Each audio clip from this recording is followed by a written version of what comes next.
दीप्तीची लुगडी दीपकळिके तू वेढी, हे न म्हणता ते उघडी ठाके काही. का चंद्रा ते चंद्रिका न म्हणजे तू लेका, तरी तो आशिका तियाची की ना.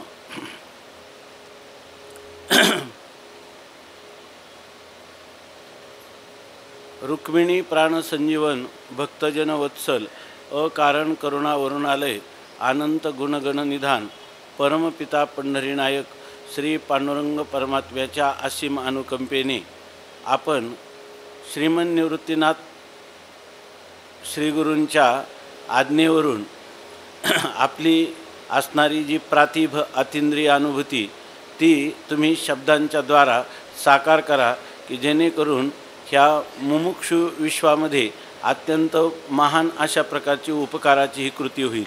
किंवा जे सिद्ध पुरुष आहेत त्यांनाही उरले उपाधी कारणे, जोपर्यंत हा उपाधी आहे तोपर्यंत त्यांना जीवनमुक्तीचं निर्निमित्तक निर्विशेष निरपेक्ष निरतिशय व्यापक अशा सुखाची अनुभूती होत राहील. अशा प्रकारची ह्या अध्यात्मविश्वात तुम्ही एक अलौकिक दिव्य अशी कृती निर्माण करा. त्या कृतीचं नाव आहे श्री अमृतानुभव, की जो अनुभव किंवा जी अनुभूती ही अमृत स्वरूप अर्थात अविनाशी स्वरूपाची आहे. तिला अविनाशी ठरवायचं झालं तर ती स्वतःसिद्ध आणि स्वयंप्रकाश आहे. ती उत्पाद्य विनाश्य किंवा विकार्य संस्कार्य या स्वरूपाची कोणतीच असू शकत नाही. म्हणजे ती आपली स्वाभाविक स्थिती आहे. ती आपलं जे स्वरूप आहे ते स्वाभाविक आहे.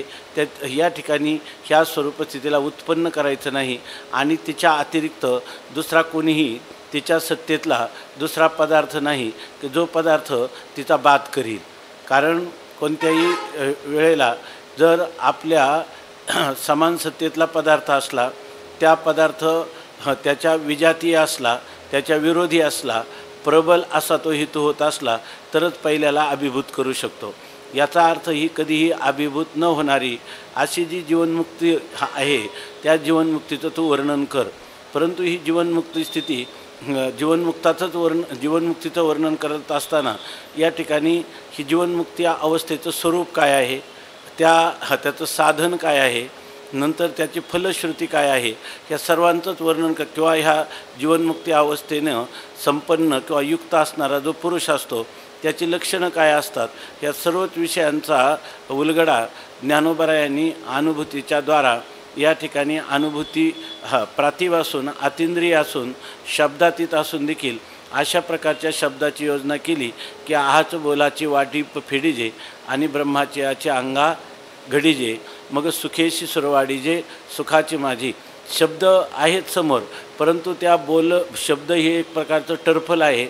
ऐकत असताना ते टर्फल बाजूला होऊन त्या ब्रह्माची याची अंगाघडीजे आपण आपल्या नित्यशुद्ध स्वरूप स्थितीला प्राप्त होऊ किंवा तिची अनुभूती आपल्याला येत राहील आणि ती अतिंद्रियच असेल अशा प्रकारचं. पण शब्दाच्या माध्यमातून शब्दातीताकडं कसं न्यायचं ही असणारी गुरुकृपेने प्राप्त झालेलं जे सामर्थ्य, त्या सामर्थ्याची उपयोगिता किंवा त्या माध्यमातून आपल्या आत्मानंदाची अभिव्यक्ती म्हणजे हा श्री अनुभवामृत नावाचा ग्रंथ या अवनीतलावर अध्यात्मविश्वामध्ये हा प्रगट झालेला ग्रंथ आहे. आणि त्याचं आपण यथाशक्ती यथामती ही नित्यानंदैक दीपिका जी श्री शिवकल्याण स्वामींनी केलेली टीका आहे तर तिच्या आश्रयाने यथाशक्ती यथामती चिंतन करीत आपण आत्तापर्यंत श्लोक पंचकाच्या रूपाने असणारं मंगलाचरण किंवा शिवशक्ती समावेशन सद्गुरू वंदना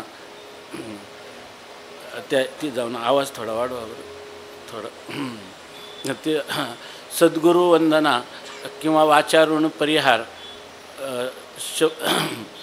वाचारुण परिहार इतका मोठाही नको वाचारुण परिहार सच्चिदानंद पदत्रय ज्ञानाभेद कथन अविद्येचं अयथार्थत्व किंवा सच्चिदानंद पदत्रय विवरण शब्दखंडन अविद्याखंडन आणि नंतर ज्ञानखंडन किंवा अज्ञानखंडन आणि ज्ञानखंडन. यानंतर आता जीवनमुक्ती हे जे काही जीवनमुक्ती रहणी कथन किंवा जीवनमुक्त दशा कथन हे जे प्रकरण आहे हे 9वं प्रकरण आपण आता चिंतन करत आहोत. त्याच्या उत्तरार्धात आपण आता प्रविष्ट झालेलो आहोत. तर यामध्ये जीवनमुक्त महापुरुषाचा जो बोध आहे, तर त्या बोधाने संपन्न झाल्यामुळं त्याची स्वतःची असणारी स्वसंवेद्य धारणा कशी आहे आणि हा पुरुष वेदाज्ञा, ज्याला विधी निषेधाच्या अतीत झालेला निस्त्रैगुण्ये पथी विचरताम को विधी को निषेधा या स्वरूपाला प्राप्त झालेला हा जो पुरुष आहे याचं वर्णन करतात. याचं वर्णन कोणाच्या करण्यावर किंवा न करण्यावर अवलंबून नाही. याची गरिमा, याचं महात्म्य, याची वस्तुस्थिती ही कोणी त्याचं वर्णन केलं तरी निंदा केली किंवा स्तुती केली, ह्या निंदास्तुती नव्हे दुखंड जो निंदास्तुतीचा याच्यावर कोणत्याही प्रकारचा परिणाम होत नाही. आणि असा जो पुरुष आहे तो स्वरूपरूप झालेला आहे. याचा अर्थ तो अखंड सच्चिदानंद घन असणारं, जे एकमेवा द्वितीय स्वगत सजातीय विजातीय भेदरहित असं असणारं, देशकाल वस्तूने अनवच्छिन्न असा अपरिच्छिन्न असं असणारं जे तत्त्व आहे, ते तत्त्व म्हणजेच तो पुरुष आहे. या ठिकाणी तो पुरुष म्हणजे वेगळा हा असा कोणी अन्य नाही, किंवा त्याच्या ठिकाणी काही गुण आहेत किंवा त्या गुणांनी तो संपन्न आहे मग त्याला जीवनमुक्त म्हणतात असं नाही. या ठिकाणी तो सर्वांच्या अतीत झालेला असा हा पुरुष आहे. सर्वातीत आहे, सर्व रूप आहे, सर्व द्रष्टा आहे असा हा पुरुष आहे. सर्वच त्याच्या ठिकाणी असणारी संपूर्ण विलक्षणता अशी त्याच्या ठिकाणी आहे. त्या पुरुषाचं वर्णन करतात. खरं तर काय आहे, जीवनमुक्ती किंवा जीवनमुक्त पुरुष किंवा आपलं स्वस्वरूप हे वर्णन करणं ही अत्यंत कठीण गोष्ट आहे. म्हणून त्या दक्षिणामूर्ती स्तोत्रामध्ये स्पष्ट लिहिलं की चित्रम वटतरोर मुले वृद्धा शिष्या गुरुर्युवा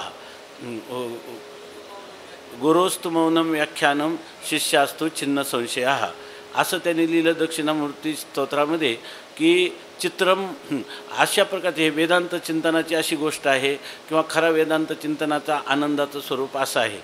ते असं आहे म्हणतात, चित्रम वटतरोर मुले, एका वटवृक्षाच्या मुळाजवळ छायेमध्ये अशी एक विचित्र गोष्ट घडली की आम्ही पाहिलं तर वृद्धा शिष्या आणि गुरुर्युवा त्या ठिकाणी तरुण अशा प्रकारचे श्रीगुरू बसलेले आहेत. हे अध्यात्मचिंतनामध्ये सद्गुरू हे अत्यंत तरुण आहेत आणि वृद्ध हा शिष्य हा आणि त्याचे सगळे म्हातारे अशा प्रकारचे असणारे शिष्य आहेत. आणि त्याच्यामध्ये ते सांगतात ते आणि हा जीवनमुक्तीचा किंवा स्वरूपस्थितीचा उपदेश चाललेला आहे.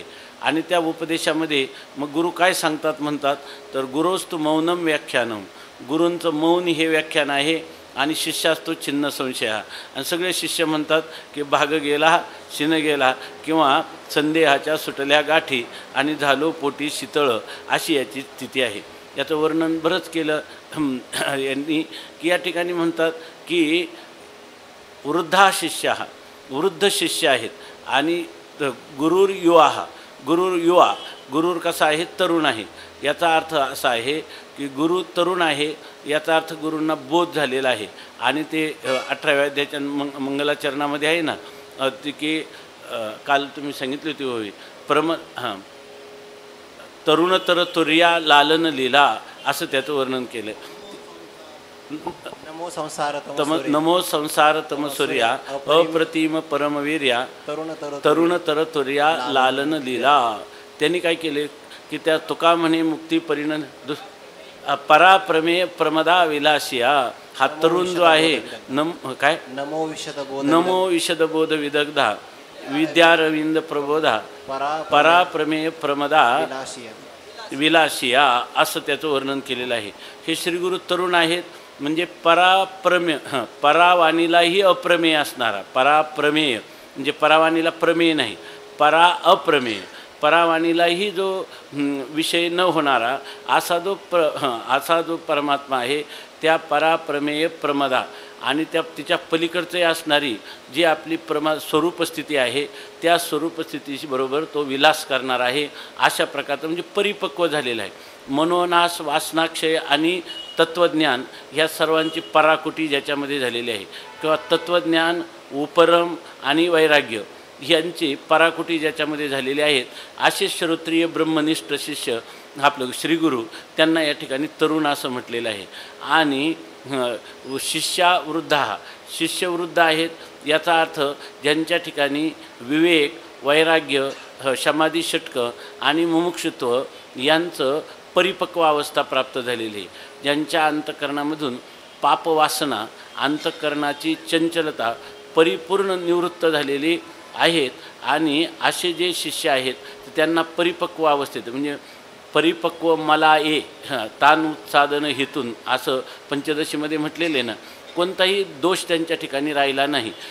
या ठिकाणी जरी विषय पाशिया आलिया से नरिगे हे काय म्हणवनी हे वृद्ध शिष्य आहेत. आणि यांच्यामध्ये गुरोस्तु मौनम व्याख्यानम, परमात्मा कितीही सांगत गेलं तरी शब्दाने सांगता येत नाही, अशा शब्दातीत स्वरूप स्थितीपर्यंत त्या शिष्यांची ते पोच करून देतात. म्हणून त्यांना आता शब्द योजण्याची आवश्यकता राहत नाही. म्हणून तो गुरोस्तु मौनम व्याख्यानम. आणि ही स्थिती व्यतिरेकाने किंवा अन्वयाने किंवा व्यतिरेकपूर्वक अन्वयाने, केवळ अन्वयाने काही म्हणा, जेव्हा शिष्याच्या बुद्धीवर ही नित्यसिद्ध स्थिती आरूढ होते तेव्हा त्यांना व्याख्यान करण्याची गरज वाटत नाही आणि शिष्यालाही काही शंकेचं समाधान करून घ्यावं असं वाटत नाही. तोही त्या ठिकाणी ह्या मौनानेच त्याला सर्व प्रश्नांची उत्तरं मिळून जातात. असा खरा हे जे संप्रदायपूर्वक झालेलं जे ज्ञान आहे त्या ज्ञानाचं हे स्वरूप आहे. म्हणून त्यांनी दिलं गुरोस्तु मौनम व्याख्यानम शिष्यास्तु छिन्न संशया. आणि ही स्थिती ह्याच्यामध्ये शब्दाच्या द्वारा इतकी कठीण असली तरी गुरुवाज्ञेने काही माऊलींना ह्या शब्दाचं प्रभुत्व सहज गुरुकृपेने झालेलं असल्यामुळं ह्या शब्दांचं वर्णन करतात. पण हे करत असताना आपली स्वरूपस्थितीविषयी अंतःकरणामध्ये कोणताही संशय जेणेकरून राहणार नाही अशाच पद्धतीनं वर्णन करतात. त्यासाठी अनेक प्रकारच्या युक्ती देतात आणि त्या युक्तीचं वर्णन करणारे हे दृष्टांत आहेत. या ठिकाणी 44 आणि 45 अशा 2 ओव्यांचं मिळून युग्म आहे. दीप्तीची लुगडी दीपकळिके तू वेढी, हे न म्हणता ते उघडी ठाके काही. का चंद्रा ते चंद्रिका न म्हणजे तू लेका, तरी तो आशिका तियाची कीना. तर ते म्हणतात दीप्तीची लुगडी, दीप्ती म्हणजे प्रकाशाचं वस्त्र, लुगडं म्हणजे वस्त्र. ते दीपकळिके तू वेढी, हे दीपकलिके म्हणजे एखादा दिवा असतो आणि त्या दिव्याची प्रभा असते, परंतु ती प्रभा दिव्याला सोडून कधीच राहत नाही.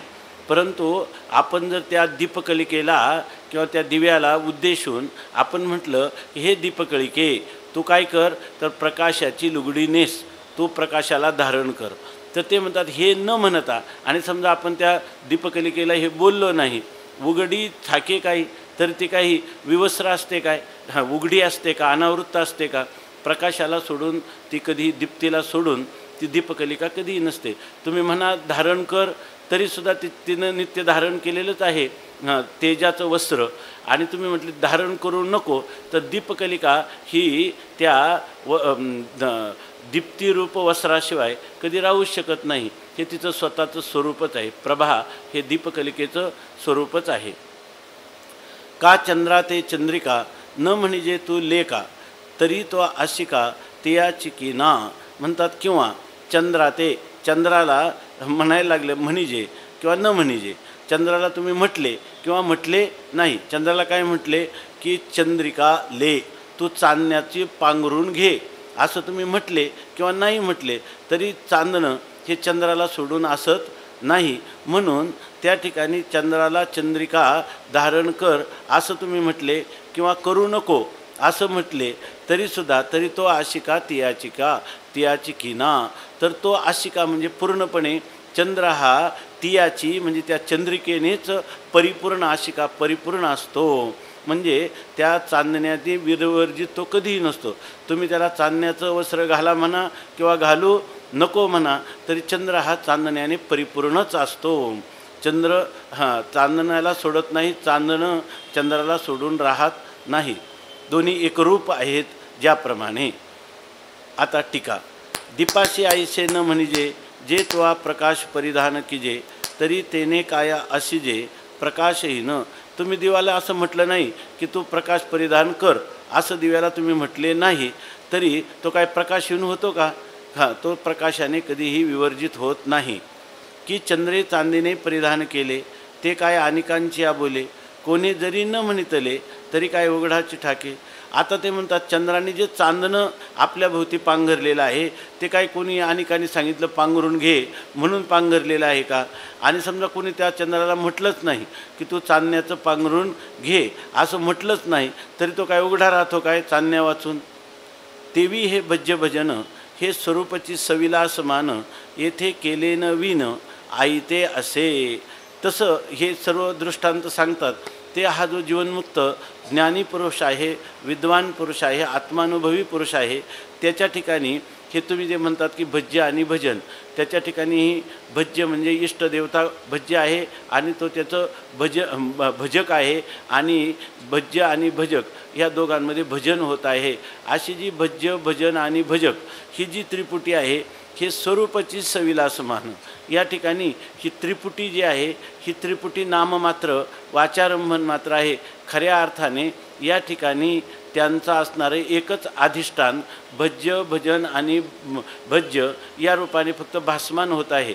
आणि भासमान होणारं ते त्याचं वास्तव स्वरूप नसून ज्या अधिष्ठानावर ते भासमान होतं ते अधिष्ठाना वाचून त्याला स्वतंत्र सत्तास्फूर्ती किंवा स्वतंत्र अस्तित्व नसल्यामुळं ते वास्तविक तद्रूपच आहे, म्हणजे स्वस्वरूपच आहे, स्वरूपच आहे असं सांगतात. स्वरूपच ह्या त्रिपुटीच्या रूपाने या ठिकाणी विलासमान होत आहे. आणि हे जे भजन आहे ते स्वरूप नित्य आहे, ते स्वरूप अविनाशी आहे. त्यामुळं ते त्याला सोडून कधीच राहत नाही. जे ज्याचं स्वरूप असतं ते त्याला सोडून कधीच राहत नाही. त्यामुळं त्यांनी भजन केलं म्हणजे त्याच्याकडून भजन होत आहे आणि भजन केलं नाही तर त्याचं भजन होत नाही असं नाही.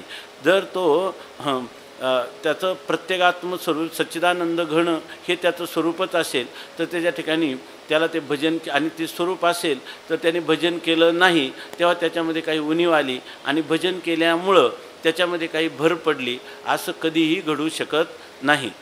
आता 46 आणि 47 ह्या दोन ओव्यांचे हो काय मुगडीचे होय हो तो नित्य अनावृत आहे. तो नित्य अनावृत आहे. त्याला आवरण होतं ते काढलं नव्हतं घातलं असं काही नाही. त्याच्या स्वरूपामध्ये भज्य भजन भावाचा विकास झाला म्हणून त्याच्यात काही वृद्धी झाली आणि न झाला तर त्याच्यामध्ये काही कमतरता झाली असं नाही. त्याचं ते नित्य भजन चालूच आहे. आगीपणे आगी असतचे असे अंगी, मा कासया लागी देणे न देणे, म्हणून भजता भजावे मान भजता काही नव्हे, ऐसा नाही स्वभावे श्री शिवचे असे. या ठिकाणी सांगतात अग्नीच्या अंगामध्ये आगीपणे आगी अंगी असतचे असे. अग्नीच्या ठिकाणी अग्नित्व हे जे आहे अग्नित्व हे त्या अग्नीचं काय आहे स्वरूपच आहे.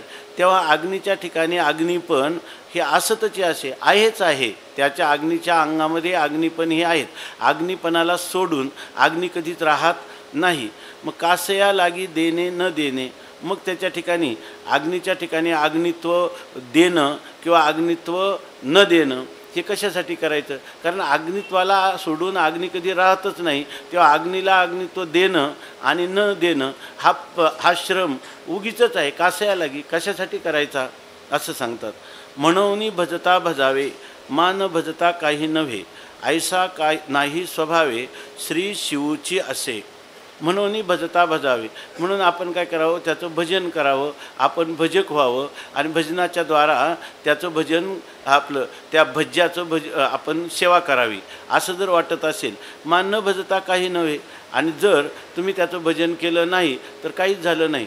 म्हणून आपण त्याचं भजन करणं आवश्यक आहे. भजन केलं तरच भजन होईल आणि न भजता काही नव्हे. भजन केलं तर त्याचं काही भजन होणार नाही काय? अर्थात त्याचं भजन नित्यच आहे.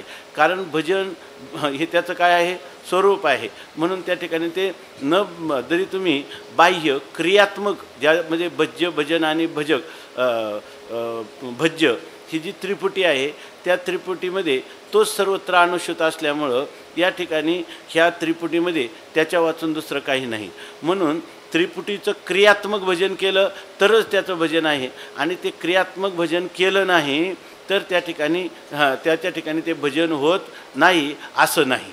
म्हणून म्हणतात मान भजता काही नव्हे. ऐसा नाही, भजलं नाही तर काही उपयोग नाही, भजन केलंच पाहिजे. काही लोक आग्रह धरतात की ज्ञानीपुरुषांनी भक्ती केलीच पाहिजे. स्वामी महाराज म्हणायचे तो करील न करील फक्त चकार काढून टाका. ह्या ठिकाणी केलीच पाहिजे असं तुम्ही म्हणू नका. तो जे करील ना तो करी ते तुली पूजा, आणि तो कल्पितो जपू माझा, आणि तो आस्य किंवा बसे ते कपिध्वजा समाधी माझी, अशी त्याची स्थिती आहे, अशी ती वस्तुस्थिती आहे. त्या ठिकाणी याही वरी पार्था माझी या भजनी असता तरी तया ते मी माथा मुकुट करी. बोला. नाही, ही विनंती आहे. हा विधी नाही, ही विनंती, विज्ञापन आहे त्याला, की विनंती नाही तो. हां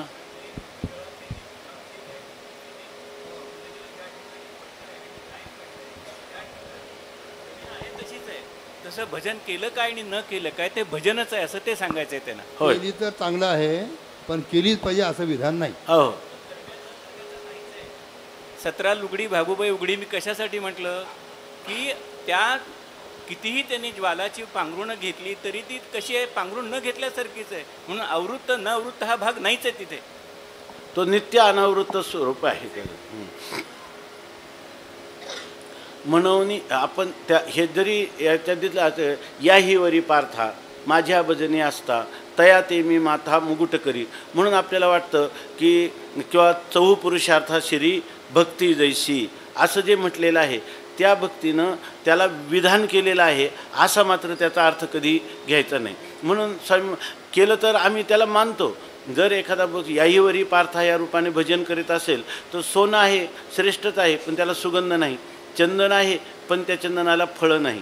असा जर पुरुष करीत असेल तो लोकसंग्रह किंवा शास्त्रानुवर्तन किंवा जीवनमुक्तीच्या विलक्षण सुखाच्या अभिव्यक्त्यर्थ करीत असेल, त्याच्यातही ती जी भक्ती आहे ती सगुणाचीच भक्ती, भिन्नपणाने केलेली भक्ती असं काही म्हटलेलं नाही. तो जो भक्त आहे त्याची पराभक्ती आहे, आणि पराभक्तीचं दुसरं नाव या लागी ज्ञानी येते स्वसमिती, शैव म्हणती शक्ती, आणि आम्ही ते आपली परमभक्ती म्हणू. अशा प्रकारची ही गोष्ट ज्ञानोबारायांनी सर्व सांगितलेली आहे. परंतु वरवर दिसणाऱ्या त्या शब्दांनी त्याच्या ठिकाणी चकार लावायचा नाही, केलीच पाहिजे. कारण तो काही विधिनिषेधाचा दास तो कधी होऊ शकत नाही.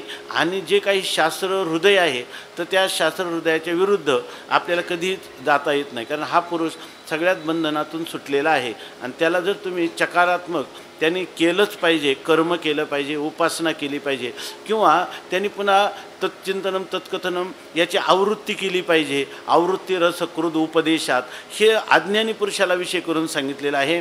उपासकाला विषय करून हे ब्रह्मसूत्र प्रवृत्त होतं. ते काही ज्ञानी पुरुषाला आज्ञा करत नाही. त्या स्वामी महाराज विनोदाने गोष्ट सांगायचे. आचार्य आत्रेंनी ज्यावेळेला महाराष्ट्र आणि गुजरात संयुक्त होता तेव्हा त्यांनी सांगितलं की ह्या मुंबई महाराष्ट्राला मिळालीच पाहिजे.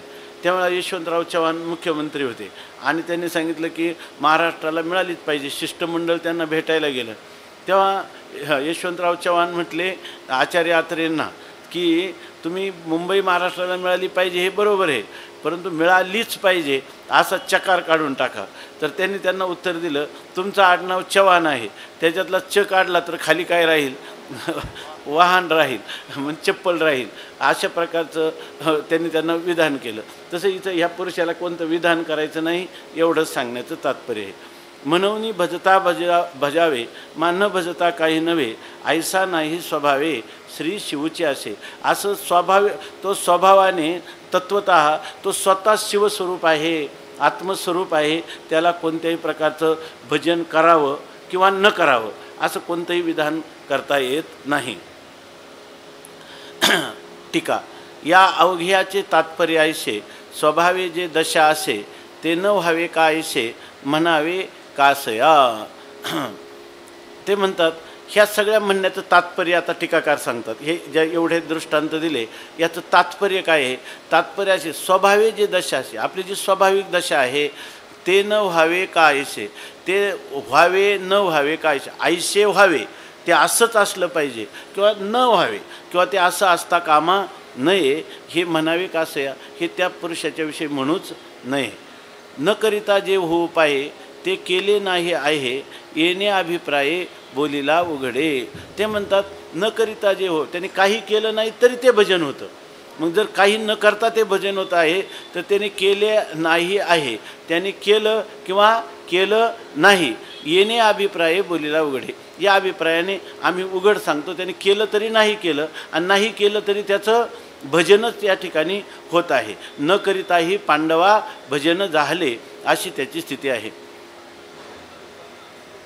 पाठ असतो पाणी हे पाणीच आहे. हो. म्हणून ही सिद्ध भक्ती आहे, सहज आहे. हो. ती करण्यावरती न करण्यावरती अवलंबून नाही. त्यांनी स्पष्ट सांगितलं की सहज जो या ज्ञानभक्ती सहज या नाही सहज प्रकाश जो आहे तीच ऐसा सहज हा माझा ऐसा सहज हा माझा प्रकाश जो कपिध्वजा तो भक्ती या ओजा बोलीजेगा, त्यालाच भक्ती असं म्हणतात. हा भाव सांगायचा.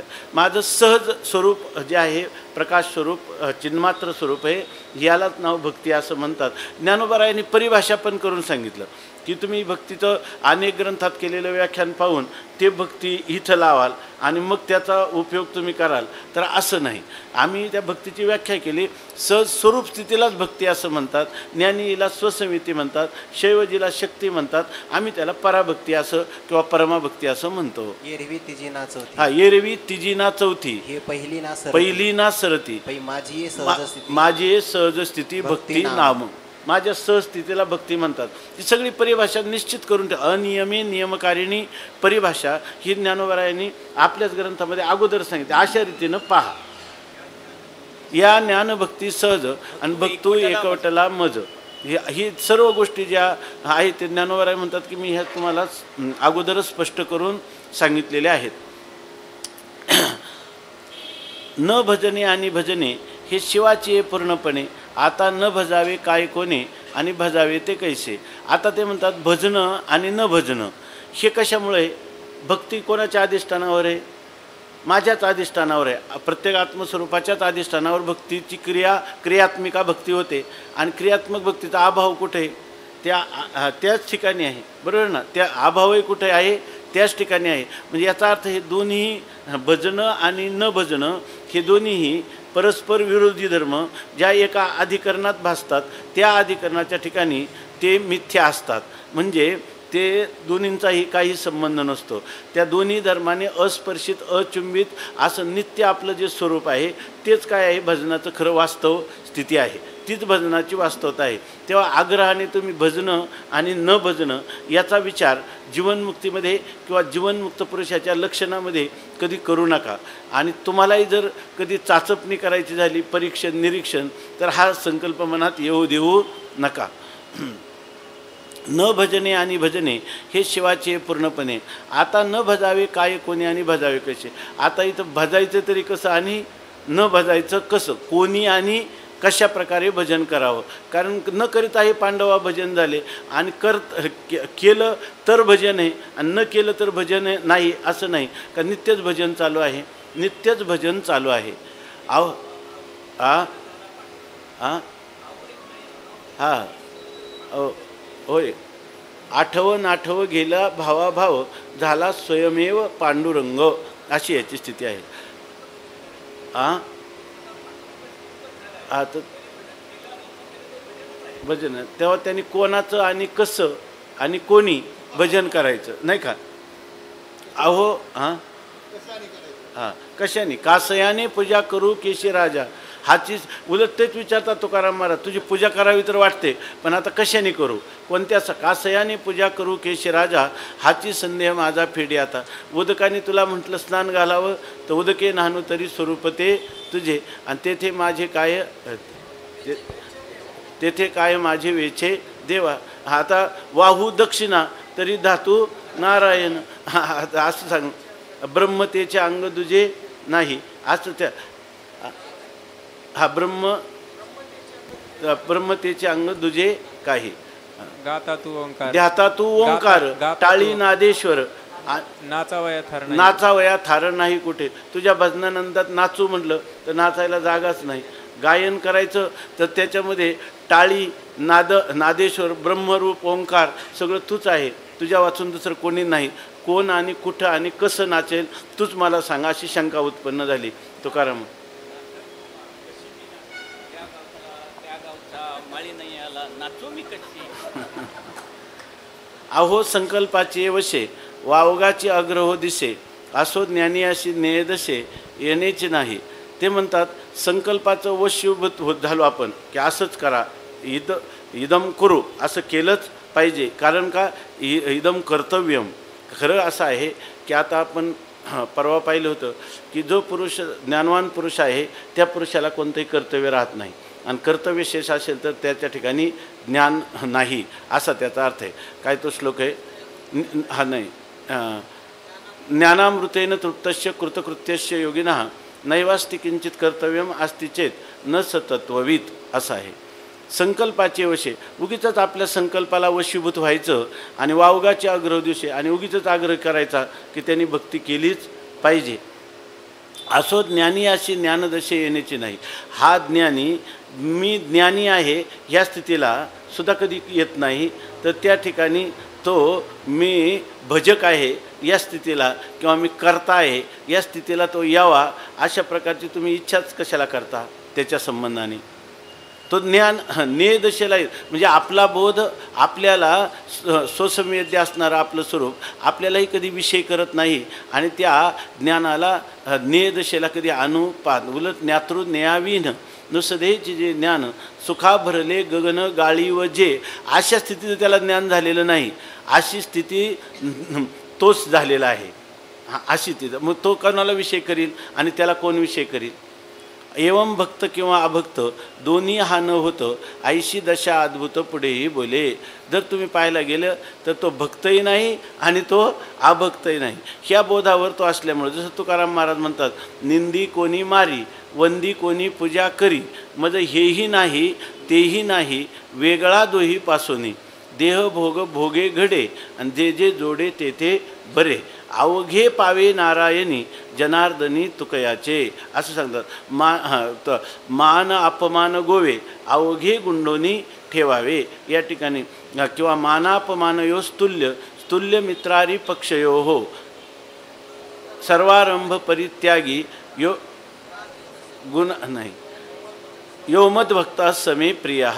असा जो पुरुष आहे तो मला सर्वात प्रिय आहे. म्हणजे ज्ञानी भक्त ही जी सगळी लक्षणं आहेत ना, अद्वेष्टा सर्वभूतानां, ही 8 श्लोक जे आहेत हे सगळे ज्ञानी भक्ताचे वर्णन करणारे आहेत.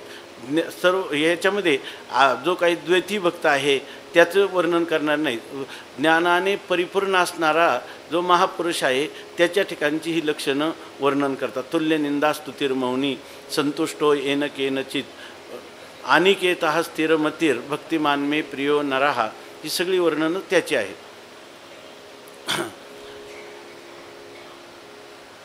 आता म्हणतात तो भक्त आहे का अभक्त आहे.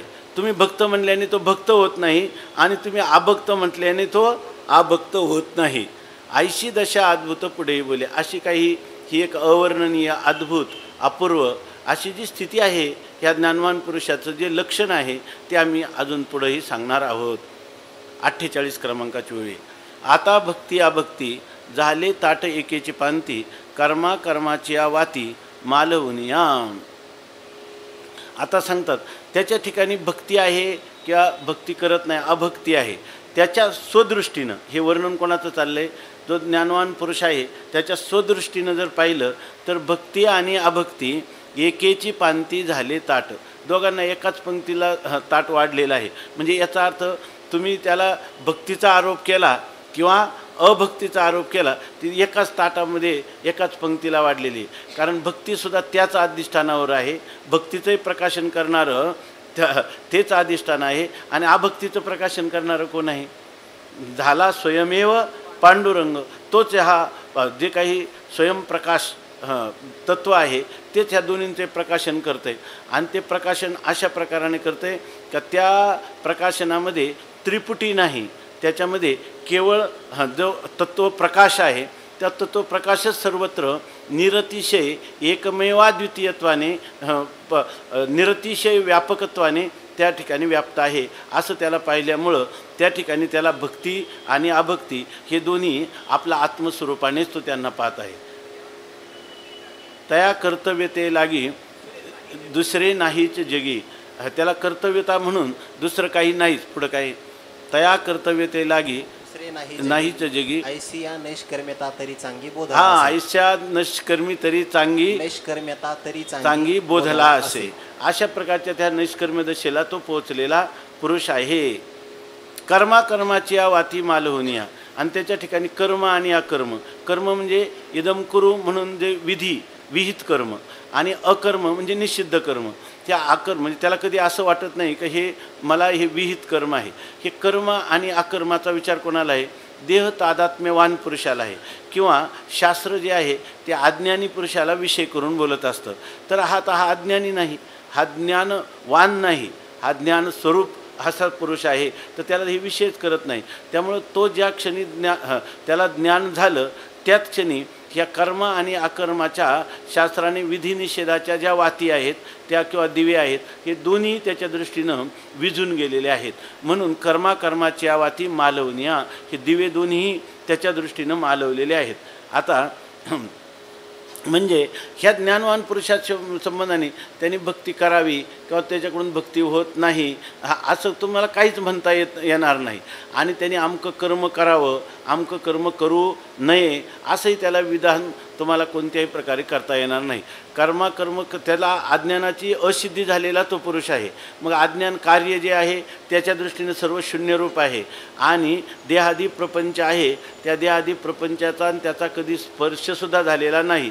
आणि त्याला तुम्ही शास्त्रातल्या जर कर्माकर्माची विधानं त्याला तुम्ही सांगितली तर त्या कर्माकर्माचे दिवे किंवा त्या वाती घेऊन आपला जीवनक्रम चालवायचा हे त्याच्या कधी गावीसुद्धा येऊ शकत नाही असं सांगतात. आता टीका. स्वरूपाशी प्रीती ते स्वरूपीचा असे निजभक्ती ते भक्तीने भजनस्थिती वेल्हावत असे. त्याचं वर्णन करतात की स्वरूपाला स्वरूपाचीच प्रीती आहे. इयम आत्मा परानंद परप्रेमास्पदम यतः. हे जे आहे ते त्या स्वस्वरूपाला स्वस्वरूपाचीच प्रीती आहे. आणि स्वरूपाची प्रत्येकाची काय आहे?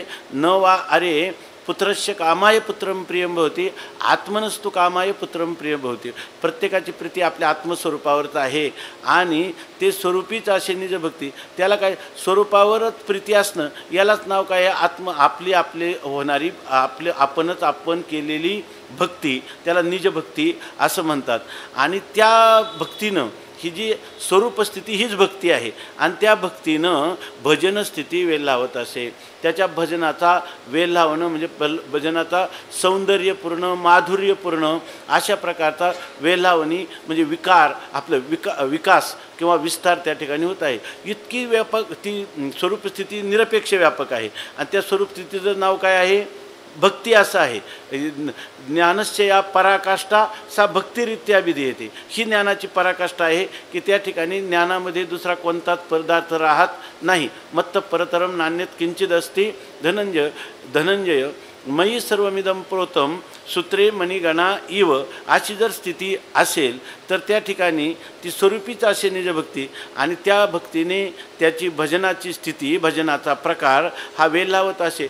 वेलावणं म्हणजे अत्यंत सौंदर्य माधुर्यपूर्ण असा त्याचा विस्तार होत आहे. मग त्याच्या ठिकाणी ही संकोचमान केलेली ज्याला आपण म्हणतो परिच्छिन्न अशा स्वरूपात देव आणि भक्तांची कल्पना करून करणारी भक्ती त्या भक्तीचं विधान तुम्हाला त्याच्यासाठी करता येणार नाही. किंवा न भजोने असता निवांत तो मूळ भक्तीशी होणी रत एवं भजता न ढळत. मुळीची भक्ती ते म्हणतात. किंवा त्यांनी भजन केलं नाही आणि तो आपल्या एका जागेवरच निवांत राहिला तर तो जरी निवांत राहिला तरी त्याची भक्ती होतच आहे.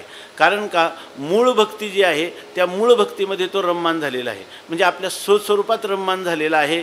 त्यामुळं त्या ठिकाणी जर समजा तो मी भक्त तू देव आयशे करी असं कल्पित या ठिकाणी द्वैत स्वीकारून समजा तो भजन करीत राहिला तरी मुळीची भक्ती न ढळतं.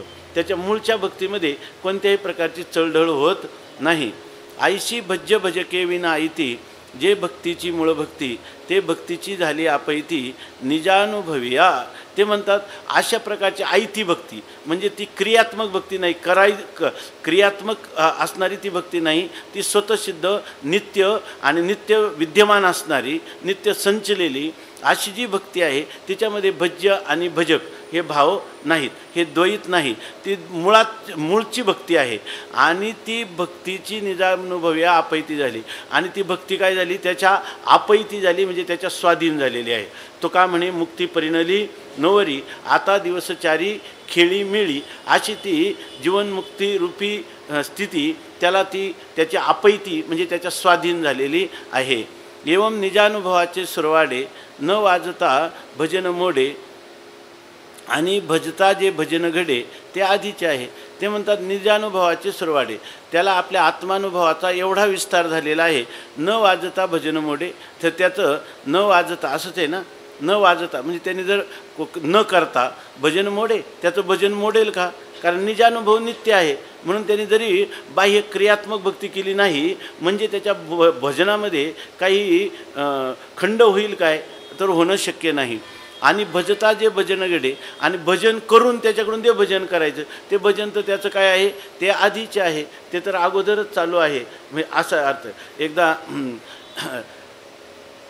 स्वामी महाराज गुरुवर्य वैकुंठवासी दुन्ना महाराजांना भेटायला जायचं म्हटले आणि ते म्हटले की महाराज आजारी असतात, भेटायला जायचं. त्याच वेळेला आपल्या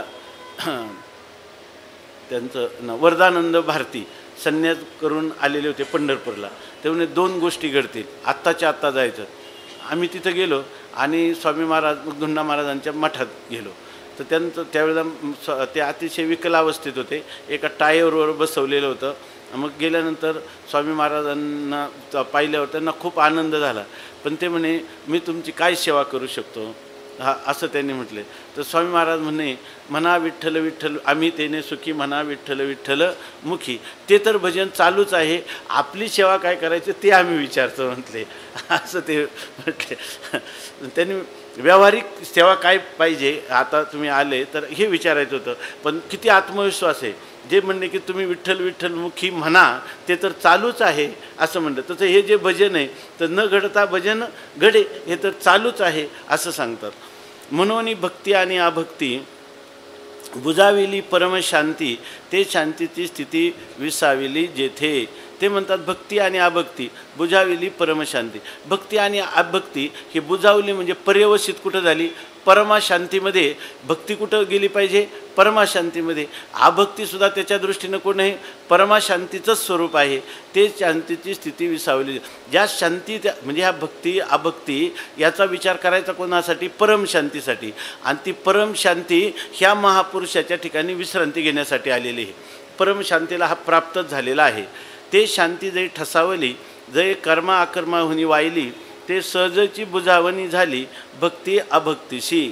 आता म्हणतात ती शांती ज्या ठिकाणी ठसलेली आहे, शांतीचा ठसा ज्या ठिकाणी उमटलेला आहे, ती शांती कोणती आहे, ती कर्म आणि अकर्म याच्यापासून वाहिली म्हणजे त्याच्यापासून भिन्न आहे, कर्म आणि अकर्माच्या अतीत आहे. आणि या ठिकाणी ही जी शांती आहे या ठिकाणी भक्ती आणि अभक्ती ह्या दोघांची बुझावणी म्हणजे सामंजस्य झालेलं आहे, एकरूपतेला ते दोन्ही प्राप्त झालेले आहे.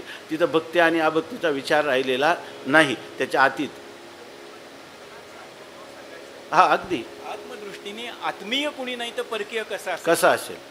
या ठिकाणी भक्ती आणि अभक्ती हा विचार ह्या जीवनमुक्त पुरुषाच्या ठिकाणी नाही. हा पुरुष म्हणजे अत्युच्च कोटीचा हा जो महात्मा आहे, हा ह्या क्रिया आणि अक्रियत्या विधी निषेधाच्या भक्ती भजकाच्या याच्या अतीत झालेला आहे. त्याच्याविषयी हा विचार सांगता येत नाही, करू नये. अहो कर्मा अकर्माचे कारण काय आहे, तुम्हाला भक्ती करायची, भक्तीनं तुम्हाला काय साध्य करायचे, परमाशांती. ते परमाशांती त्याने प्राप्त नाही केली, ती परमाशांती स्वतः होऊन विश्रांतीसाठी त्याच्याजवळ आली. आणि त्याला तुम्ही म्हणता का अमुक करीत नाही, अमुक करावं. हे विधी निषेधाचा विषय, त्याला तुम्ही करू पाहता, कसं करावं, करू नये. अज्ञानी लोकांना देखील जीवनमुक्त महापुरुषाविषयी त्याच्याशी कसा व्यवहार करावा याचंसुद्धा हे एक प्रकारचं दिग्दर्शन आहे. अहो कर्माकर्माची आवाती मालवणी ठसावली हे स्थिती तेही आता निगुती विवरोनी सांगो. ते म्हणतात कर्म आणि अकर्म यांच्या ज्या वाती दिवे आहेत ते मालवले आणि ही जी स्थिती प्राप्त, ही स्थिती कधी प्राप्त झाली? जेव्हा आपण कर्म आणि अकर्माच्या अतीत झालो. कर्मण्य कर्म यः पश्येत अकर्मणीच कर्म यः सबुद्धिमान मनुष्येषु सयुक्ता कृष्ण कर्मकृत. अशी स्थिती जेव्हा प्राप्त झाली तेव्हा ह्या सर्वांना कर्म अकर्माच्या अतीत झाला, तेव्हाच ही स्थिती प्राप्त झाली. आणि त्याच्यावर तुम्ही पुन्हा कशाला पुन्हा लादता कर्म आणि अकर्म? आगा कर्म आणि अकर्म दोहीचे एकची वर्म, येथे एकही नियम न साहेपे. कर्म आणि अकर्म ह्या दोघांचं एकच वर्म आहे. म्हणजे आम्ही कर्म करावं हेही देहधारीलाच सांगितलेलं आहे, देह तादात्म्यवान जीवाला, बरोबर ना, विषय करून. आणि अकर्म निषिद्ध कर्म कोणाला करू नको म्हणून सांगितले? ते देह तादात्म्यवान जीवांना. मग कर्म आणि अकर्म ह्या दोघांचं वर्म एकच आहे का? जे काय आहे अज्ञानी पुरुषाला विषय करून सांगणं. हा पुरुष ज्ञानवान नाही, हा ज्ञान आहे. म्हणून या ठिकाणी दोघांचं एकच वर्म आहे. इथं एकही नियम न साहेब आहे. इथं कर्म किंवा अकर्म, विधी किंवा निषेध याचा कोणताही नियम त्याच्याविषयी करता येणार नाही. तो त्या ठिकाणी सहन देखील होत नाही. कर्म कर्मत्वे देखीजे तरी टाकीताही कर्म निपजे, म्हणून करुणी अकर्म मानिजे तेच कर्म. ते म्हणतात कर्माच्या ठिकाणी कर्म तो जर तुम्ही मानत असाल म्हणजे आत्मस्वरूपाचा आणि कर्माचा संबंध आहे, की नाही? म्हणजे कर्तृत्वाभिमान ज्याच्या ठिकाणी आहे त्याला उद्देशून तुम्ही अमुक कर्म करा असं जर तुम्ही म्हणत असाल तर ते कर्म आहे. आणि टाकीताही कर्म निपजे, आणि त्या कर्माचा त्याग करा ह्या म्हणण्याने पुन्हा काय झालं? कर्मच सांगितलं तुम्ही त्याला. कर्माचा परित्यागाच्या निमित्ताने अकर्मरूपाने तुम्ही पुन्हा कर्म सांगितलं. कारण आत्मस्वरूपाच्या ठिकाणी कर्माचा संबंध जोडून तुम्ही बोलत असल्यामुळं कर्मसुद्धा काय झालं? अकर्मच झालं. त्यात आपलं अकर्मसुद्धा त्याचं कर्मच झालं. म्हणून करुणी अकर्म मानिजे तेची कर्म. म्हणून त्या ठिकाणी म्हणतात खरं कर्म काय आहे? एखाद्या माणसाने कर्म केलं आणि त्या ठिकाणी तुम्ही म्हणता म्हणून करुणी अकर्म मानिजे, कर्म करायचं आणि ते अकर्म आहे असं मानायचं, हे सुद्धा मान्यतेचं कर्म असल्यामुळं ते सुद्धा कर्मच आहे. कर्म न करायचं हां काय नाही.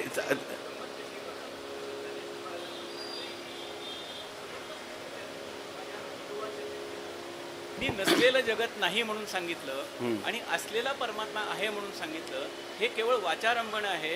हे बोलोनी झाला मौनी म्हणजे अध्यारोप अपवादा संपून केवळ निष्प्रपंच रूपानं उरणं ही जीवनमुक्त स्थिती आहे. ही जीवनमुक्त स्थिती आहे. इथं हे सांगायचं आहे की अज्ञानी पुरुषांनी कर्म न केलं तरी त्याचा अकर्म, आणि अकर्म केलं तरी त्याचं काय आहे? पुन्हा कर्मच आहे. हे इथं सांगायचं आहे. इथं जे सांगायचं तो हा भाव आहे. कर्म कर्मत्वे देखीजे, कर्माच्या ठिकाणी कर्म सत्य आहे, कर्माचं कर्तृत्व सत्य आहे. हा जीव मी कर्म करतो असं जर कोणी म्हणत असेल तरी टाकीताही कर्म निपजे. आणि आता मी त्या अमुक एक कर्माचा परित्याग करीन. पुढे जाऊन त्यांनी इतकं सांगितलं की जो विधीपूर्वक कर्माचा परित्याग करून संन्यस्त होतो ते सुद्धा त्याचं कर्मच आहे असं इथपर्यंत टीकाकारांनी सांगितलं. तर ती गोष्ट इथं सांगतात की या ठिकाणी कर्म कर्मत्वे देखील, कर्माच्या ठिकाणी कर्मत्व आहे असं जर तुम्ही मानत असाल तरी टाकीताही कर्म निपजे. कर्म टाकलं तरी तुम्हाला ते काय आहे? कर्मच आहे. आणि म्हणून करुणी अकर्म मानिजे, आणि मनात तुम्ही कर्म तर करतात आणि फक्त त्याच्या ठिकाणी अकर्माची मान्यता देता, धारणा करता, तरी तेची कर्म ते सुद्धा तुम्हाला काय आहे? कर्मच आहे तुमच्या ठिकाणी. आता ऐसे जे कर्म हा अवघा अनात्मधर्म. इथं हे सांगायचं अज्ञानी पुरुषांनी हे केलेलं सगळं कर्म किंवा त्यांनी केलेलं अकर्म हा सगळा अनात्म्याचा धर्म आहे, हा आत्म्याचा धर्म नाही. आणि जीवनमुक्ताचं जे कर्म आहे ते अगोदर सांगितलं जायचं 2 ओव्यामध्ये 4 ओव्यामध्ये. हा अवघा अनात्मधर्म आत्मनिर्धारी अकर्म सहजची ओढले. जर आत्म्याचा निर्धार झाला का त्या ठिकाणी अकर्म सहजच प्राप्त आहे. कर्म नाही केलं तरी अकर्मच आहे आणि कर्म केलं तरी अकर्मच आहे. म्हणून शुद्ध आत्मत्वाची खुण ते नव्हे कर्मा कर्मजन्य तया आत्मप्रकाशी जाण हरपोनी गेले. आता बघा, सिद्ध आत्मत्वाची खुण, आपलं सिद्ध असणारं जे आत्मस्वरूप, त्याचा काय मूळचा संकेत किंवा त्याचं काय स्वरूप आहे, ते नव्हे कर्मजन्य.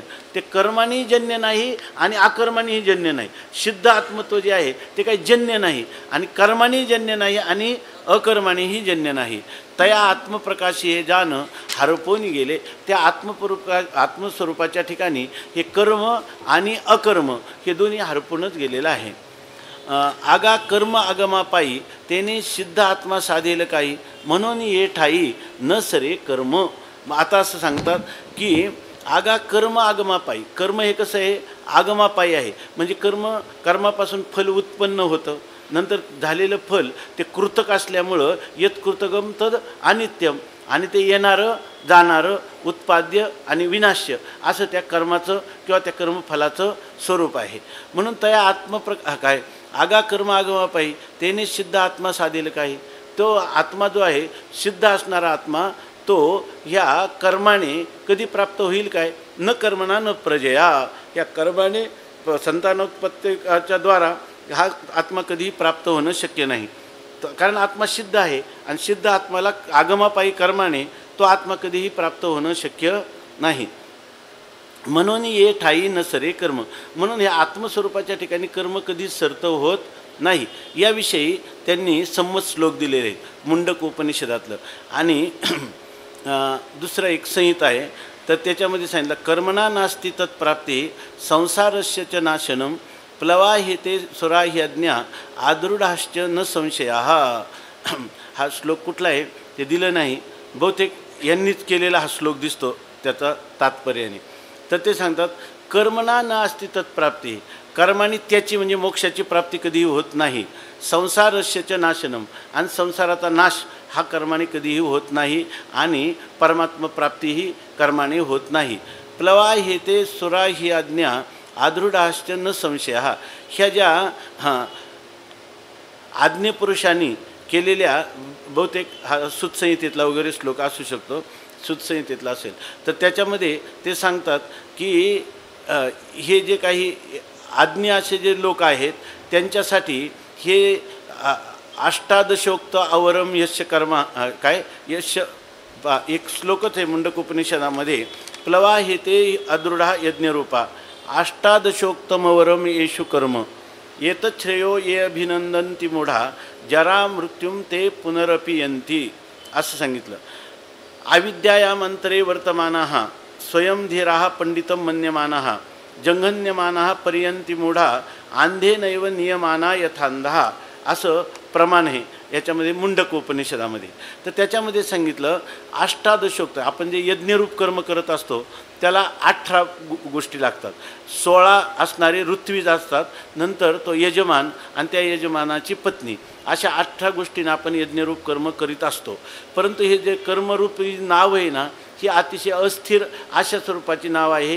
ही कधीही आपल्याला ही कर्मरूपी नावेत बसून आपल्याला कर्मातीत असणारं जे आपलं आत्मस्वरूप त्याच्यापर्यंत कधीही पोचता येत नाही.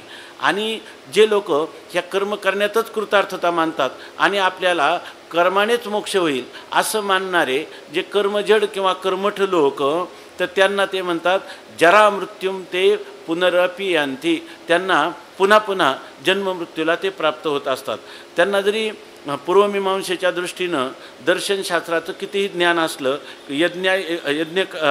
यज्ञादिकांचं ज्ञान असलं तरीसुद्धा अविद्यायामंतरे वर्तमानः, त्या अज्ञानामध्येच राहणारे आहे.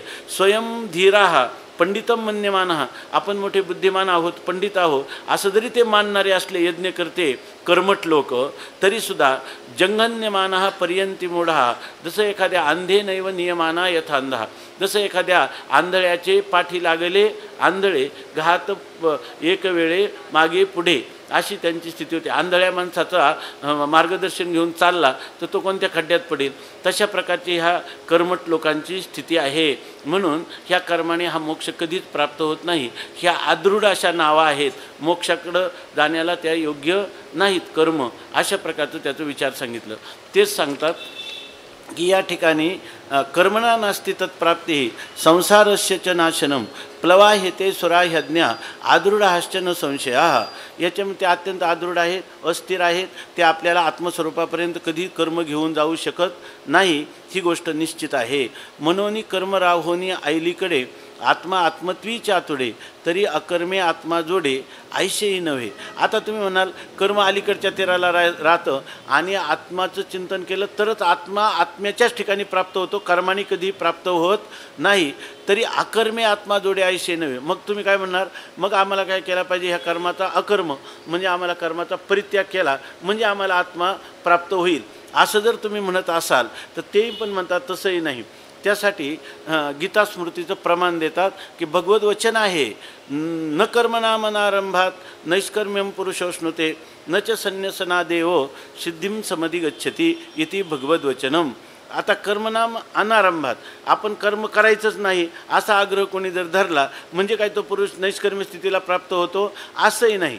म्हणजे कर्माने होत नाही म्हणून अकर्म करायला जाल तर अकर्माने प्राप्त होतो असं भगवान म्हणत नाही. स्वरूपाने बाह्यतः कर्माचा परित्याग केला म्हणजे ही नैष्कर्म्य दशा प्राप्त होते असंही नाही.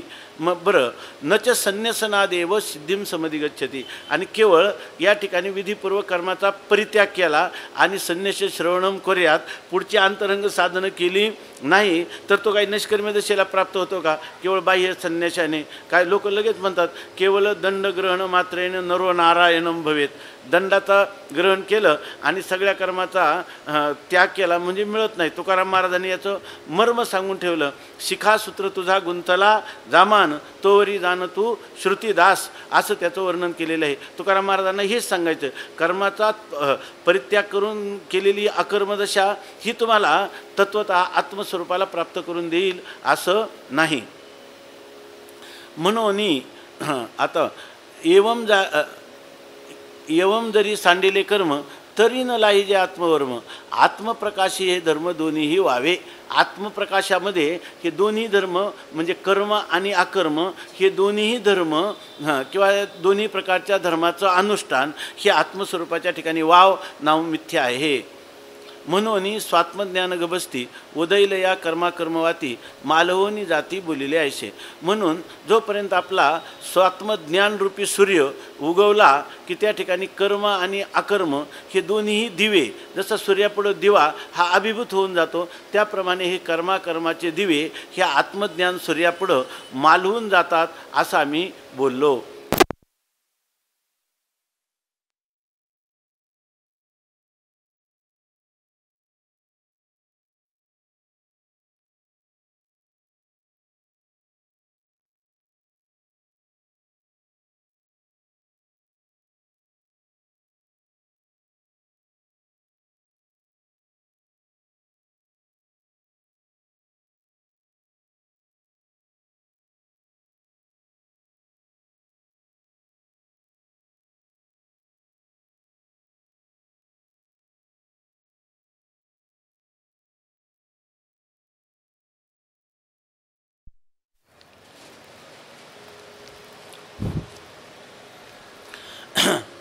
अशा प्रकाराने सांगतात की आता एवम आत्मविदजनी म्हणजे ज्यांना आत्मज्ञान झालेले आहे अशा पुरुषांच्या द्वारा करणे न करणे दोन्ही सांडून प्रवाह रूपरहणी असे जे खरे आत्मज्ञानी पुरुष असे असतात ते कर्माचा किंवा अकर्माचा कोणताही आग्रह धरत नाहीत.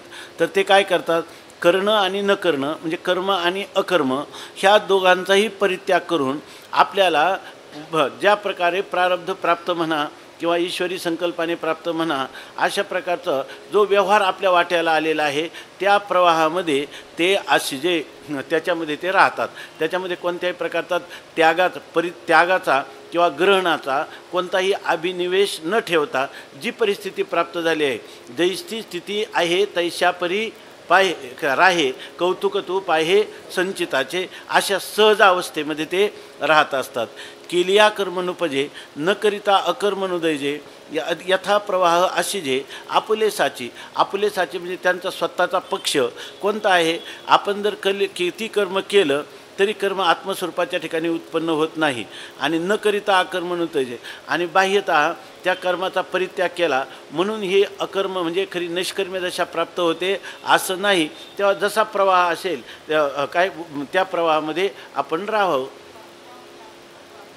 तुका म्हणे आम्ही झालो अग्निरूप लागो निधी पाप पुण्य अंगा अशा प्रकारची स्थिती. न करून अकर्मा होय ऐशी नव्हे सोय का केली येणे प्रवाहे करता येईन होय. कसे निस्संदेह असतात, बाकी दुसरं काही नाही. त्यांच्या खरी ही जी जीवन याच्यात अंतकरणात संशय राहिला नाही, संदेहाच्या सुटल्या गाठी आणि विपरीत भावना राहिलेली नाही आणि परमा शांती प्राप्त झालेली आहे. त्याला म्हणतात झालो पोटी शीतळ अशा प्रकारची स्थिती आहे. तो म्हणतो मी कर्म केलं नाही म्हणजे मी निष्कर्म दशेला जाणार नाही आणि कर्म केलं म्हणजे मी त्या कर्माचा कर्ता होईल असं नाही. गुणागुणेषु वर्तन्ते इति मत्वा न सज्जते. फक्त त्यांच्या ठिकाणी आसक्त होत नाही एवढाच त्याचा अर्थ आहे. म्हणून टाकावे ना घ्यावे यथा स्वभावे असावे त्यागिलिया त्याग नव्हे घेतलिया न लभे. इतकंच काही हा वैराग्याधिक साधन आहे ना त्याचं वर्णनसुद्धा माऊली करतात की वैराग्याचे गाढले अंगी त्राण होते भले तेही नावेक ढिले तेव्हाची करीन. म्हणजे माझं वैराग्य माझा विवेक याच्याविषयी सुद्धा तादात्म्यवान तो पुरुष राहिलेला नाही असं आहे. म्हणून त्यांनी काही टाकावं किंवा काही घ्यावं त्या जसं स्वाभाविकपणे वाट्याला आलं त्याप्रमाणे तो राहतो. आणि ते म्हणतात की मी काही त्याग केला म्हणजे त्या पदार्थाचा त्याग होतो असं नाही. उलट त्यागे अंगा येथे भोग आणि भोगे काय भोगी घडे त्याग आणि त्यागे अंगा येथे भोग ऐसे उपराठे वर्म आणि धर्मा अंगीचं अधर्म अशा प्रकारची स्थिती तो यथा योग्य रीतीनं जाणलेला असतो. ते म्हणतात जर एखाद्या गोष्टीचा त्याग करायचा म्हटलं तर त्याग होत नाही आणि त्याचं ग्रहण केलं म्हणजे ती वस्तू आत्मस्वरूपापर्यंत जाऊन पोचते असं नाही. वस्तू निखळ चिन्मात्र घन जडाजड भागविहीन ते वस्तूच्या ठाई वस्तुविन काहीच नसते. आपलं आत्मतत्व कसं आहे हे आता जीवनमुक्ताचं सांगतात. आपण जे सांगितलं ते काही चिन्मात्र घन अशा प्रकारची वस्तू आहे. त्याच्या ठिकाणी जडाजडो विभागोयम अजडे मयी कल्पिता. त्या ह्याच्यामध्ये सांगितलं अद्वैत मकरंदामध्ये मला वाटतं श्लोक हा की जड आणि अजड ह्या जडाजड ह्या ज्या कल्पना आहे अजड स्वरूपाने चिद्रूप असणाऱ्या माझ्या ठिकाणी ह्या कृत केलेल्या कल्पना आहेत त्याग आणि ग्रहण. म्हणून त्या वस्तूच्या ठिकाणी कोण आहे वस्तूच्या ठिकाणी वस्तू वाचून दुसरं काहीच नाही. जडही नाही आणि अजडही त्या ठिकाणी नाही. कर्मही नाही आणि अकर्मही नाही. आता जे काही जडाजड भानं त्याशी कैचे साचपण तत्संबंधी त्याज्यग्रहण ते काय साच. आता जर ते जडा आणि अजड दोन्ही आपल्या स्वरूपाच्या ठिकाणी जर कल्पित आहेत त्यांना जर सत्यत्व नाही तर त्या वस्तू सत्य नाही या आणि खऱ्या अर्थाने त्या मिथ्या आहेत नाम त्या शून्यरूप आहेत अभावरूप आहेत. तर त्या वस्तूंचा ग्रहण आणि त्याग याविषयी आग्रह धरण्याचं काय कारण आहे. म्हणून मिथ्याची जे सहज ते त्यागाशी नव्हे त्याज्य. जर मिथ्या पदार्थ असला त्या पदार्थाचा किती त्याग करायचा प्रयत्न केला तर त्याचा काय त्याग होईल आहे की नाही. त्याचा त्याग तो पदार्थ असावा आणि मग त्याग करावा. त्याग करण्याची योग्यताच त्या पदार्थाची नाही आणि त्या पदार्थाचा मी त्याग करील असं म्हणणं हे योग्य नाही. आता अंगीकारिता ही पाहिजे घेता याचे नुपरे. आणि ते म्हणतात एखाद्याने त्याचा अंगीकार करायचा म्हटलं तर त्याला अंगावर घेता येतच नाही. मिथ्या पदार्थाचा ग्रहणही करता येत नाही आणि त्यागही करता येत नाही. असता तर केला असता. आता स्वामी महाराजांचं जे म्हणणं होतं ना मला मनोनाश आणि वासनाक्षय करायचा मन आणि वासना ह्या सापडल्या तर त्याला मी मारूनच टाकलं असतं. पण मारायला ते पदार्थ मनाची सिद्धी होत नाही आणि वासनांची सिद्धी होत नाही. मग आता त्याला कसं मारायचं अशा प्रकारची ही स्थिती आहे.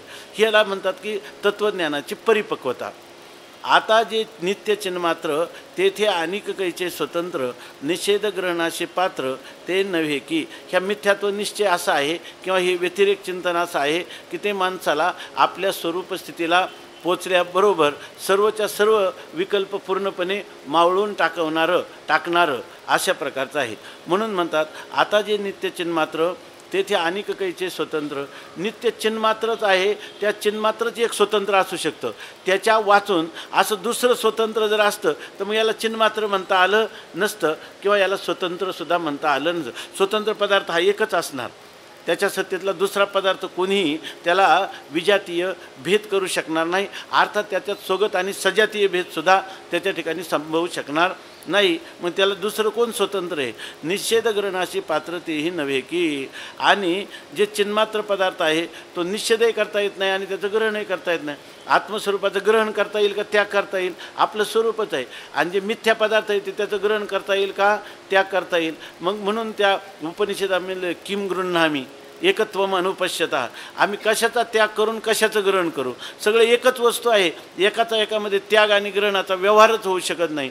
बरं, मिथ्या वस्तू आहेत, त्या वस्तू तत्वतः स्वरूपाच्या ठिकाणी त्रैकालिक अत्यंताभावरूप आहेत, तेव्हा ग्रहण कोणाचं करू आणि त्याग कोणाचा करू असं म्हणतात. किम गृह्णामी किम त्याजामी, मी काय कशाचं ग्रहण करू आणि कशाचा त्याग करू? एकत्वम अनुपश्यता, सगळं एकच एक आहे.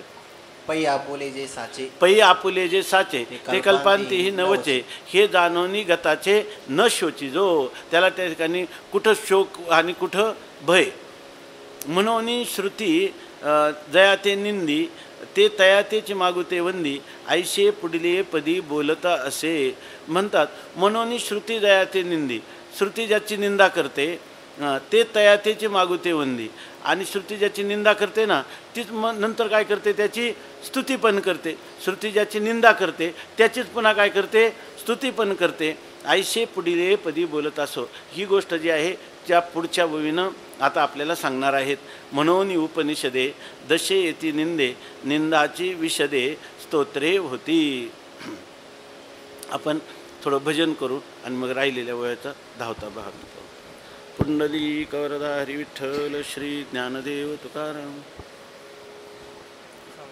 सांगा ना. स्वरूपाविषयी चिंतन चाललेलं आहे, म्हणजे अद्वैताचं चिंतन चाललेलं आहे. त्यामध्ये काल सांगितलं की भजन करता देव भक्त आणि सामग्री सगळा देवच झाला आहे, देवच आहे. तर भोजन केलं तरीही भजन आणि भजन नाही केलं तरीही भजन होतं.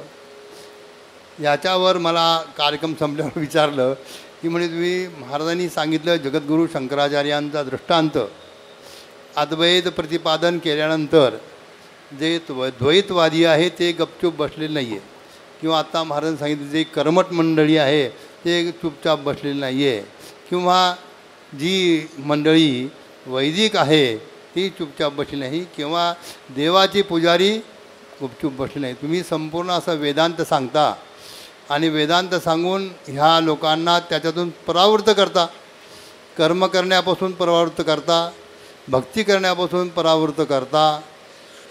आणि हे तुम्ही जे सांगता हे काही बरोबर वाटत नाही असा मला काल प्रश्न निर्माण केला आहे. 7:30 वाजताची गोष्ट आहे झाल्यावर.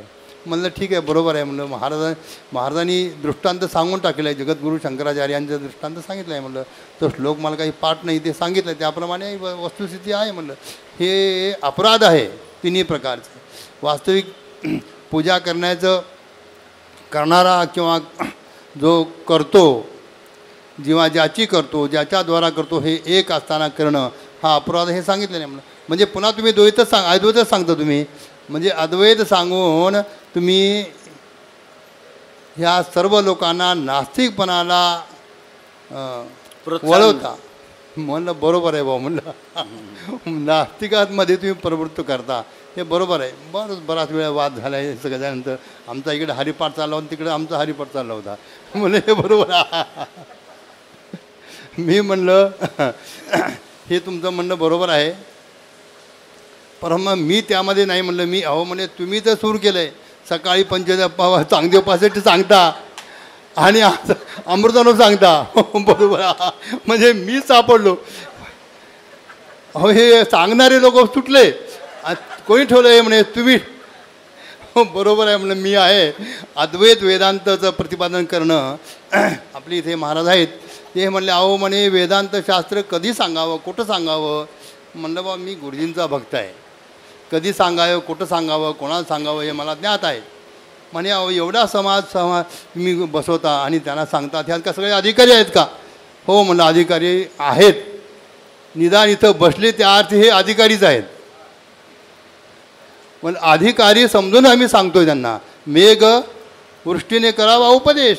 गुरुजीने केला आहे, दादानी केलं आहे. अहो मग तुम्ही साधक आश्रमामध्ये उपदेश केला आहे आणि तुम्ही काय सर्वत्र बाजारामध्ये मांडता हे अनाधिकारी येत नाहीत का? मी म्हणलं अनाधिकारी म्हणून आम्ही सांगतच नाही. म्हणजे अनाधिकारी असं जर नास्तिकपणाकडे गेला, तो जर कर्मापासून प्रवृत्त झाला, भक्तीपासून जर दूर गेला, तर त्याची वाट काय, त्याची जबाबदारी काय तुमच्यावर? हो म्हणलं आमच्यावर जबाबदारी आहे. म्हणलं तो आता जरी नास्तिक असला तो आस्तिक होईल. आणि समजा तो नास्तिक आहे, तो नास्तिक आस्तिक नाही झाला आत्ता, तर त्याला काहीतरी एका दिवशी असं वाटेल की आपण चुकतोय, आपल्याला आस्तिक होऊन आपल्या अद्वैताचं चिंतन करावं असं कधीतरी वाटेल. निदान एक पक्षी आमचे महाराज नेहमी सांगतात, म्हणलं त्याला मरणाच्या वेळेत तरी अरे बाबा मी अद्वैताचं चिंतन करून मुक्त व्हायला पाहिजे, मी झालो नाही, जीवनमुक्तीचं वर्णन ऐकायला पाहिजे होतं, असं मरणाच्या वेळी ते तरी त्याला नास्तिकाला वाटेल. असं त्याला सांगितलं. गप्प बसला. बरोबर आहे म्हणलं महाराज तुमचं. मी म्हणलं पाऊस पडावा का पडू नये? पडावा. मग खडकावर पडला तर उगवणार नाही, आणि जिथे वापसा आहे जिथे पडलं तर उगवेल. त्याप्रमाणे या इथे जे आहे जे खडक असतील ते उगवणार नाही, पण जिथे वापसा आहे, जे अधिकारी आहे तिथे निश्चित उगवेल. मग आम्ही जर वर्षाव नाही केला, उपदेश नाही केला, तर आम्ही जिथे ओलावा आहे, जिथे काय आहे, जिथे वापसा आहे ते वाया जातील. म्हणून त्यांच्याकरता आहे वाया जा. हे जर आम्ही उपदेश केला नाही, तर हे नास्तिक कुठं चालले होते? तिथेच चालले होते. ते उपदेश करून, उपदेश ऐकून तरी जाऊ द्या ना, कुठं जायचं तिथे. परंतु उपदेश न ऐकताना जाण्यापेक्षा ऐकून जर गेलं तर आज न उद्या की त्याला ज्ञान होऊन प्राप्त होऊन तो, किंवा ज्ञानाची इच्छा करून अधिकारी होऊन तो कृतार्थ होईल. या जन्मात नाही, पुढच्या जन्मात होईल. या जन्मात नाही झालं अपरोक्ष ज्ञान, तर तो मरणाच्या वेळेत तरी होईल. एक क्षण तरी त्याला असं वाटेल की आपलं हे चुकलं, आपण केलेलं सगळे मूर्खपणा आहे. स्वामी महाराजांच्या भाषेत जर बोलायचं तर स्वामी महाराज म्हणले, किती वेळा तो गालात मारून घेतला आहे, म्हणजे मी मूर्ख आहे असं किती वेळा तो समजतो. ज्या दिवशी पश्चाताप होईल, सगळ्या तीर्थापेक्षा पश्चाताप तीर्थ हे सर्वात श्रेष्ठ आहे.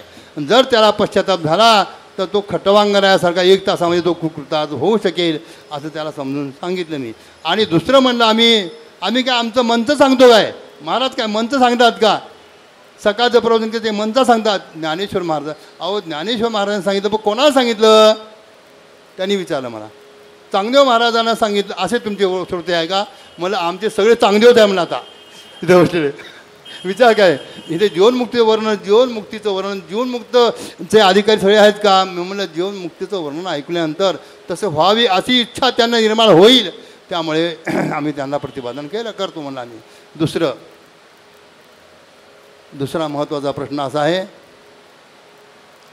की कर्म उपासना किंवा ज्ञान हा जो भाग आहे, तो खरा जो ज्ञानी आहे ते सोडतच नाही. जो ज्ञानी खरा आहे, जो अधिकारी आहे तो करेलच, आणि जर मध्ये सोडत असेल तो अनाधिकारी आहे. कारण याचा उदाहरण असं आहे की म्हणलं आम्ही स्वतंत्र महाराज सांगत नाही, किंवा सकाळचं प्रवचन स्वतंत्र नाही आहे, आणि आम्हीसुद्धा साक्षात ज्ञानेश्वरी समोर उभं करतो. आम्ही इथं साक्षात ज्ञानेश्वरी आहे की नाही? गाथा आहे का नाही? एका बाजूला गाथा आहे, एका बाजूला ज्ञानेश्वरी आहे. असे 2 ग्रंथ, 2 ग्रंथांच्या प्रमाणांच्या द्वारा, आणि समोर माऊलीचा ग्रंथ आहे, याच्याद्वारा आम्ही सांगतो. आम्ही आमचा पदार्थ सांगतो काय? आणि पदार्थ सांगायला गेलो इथे लोक राहतील का, इथे ऐकतील का, असं त्याचं पुष्कळ वेळा आम्ही वादविवाद केला आहे. आता त्यांचं नाव मी सांगत नाही, तुम्ही त्यांच्याशी वाद घालाल म्हणून त्यांनी शेवटला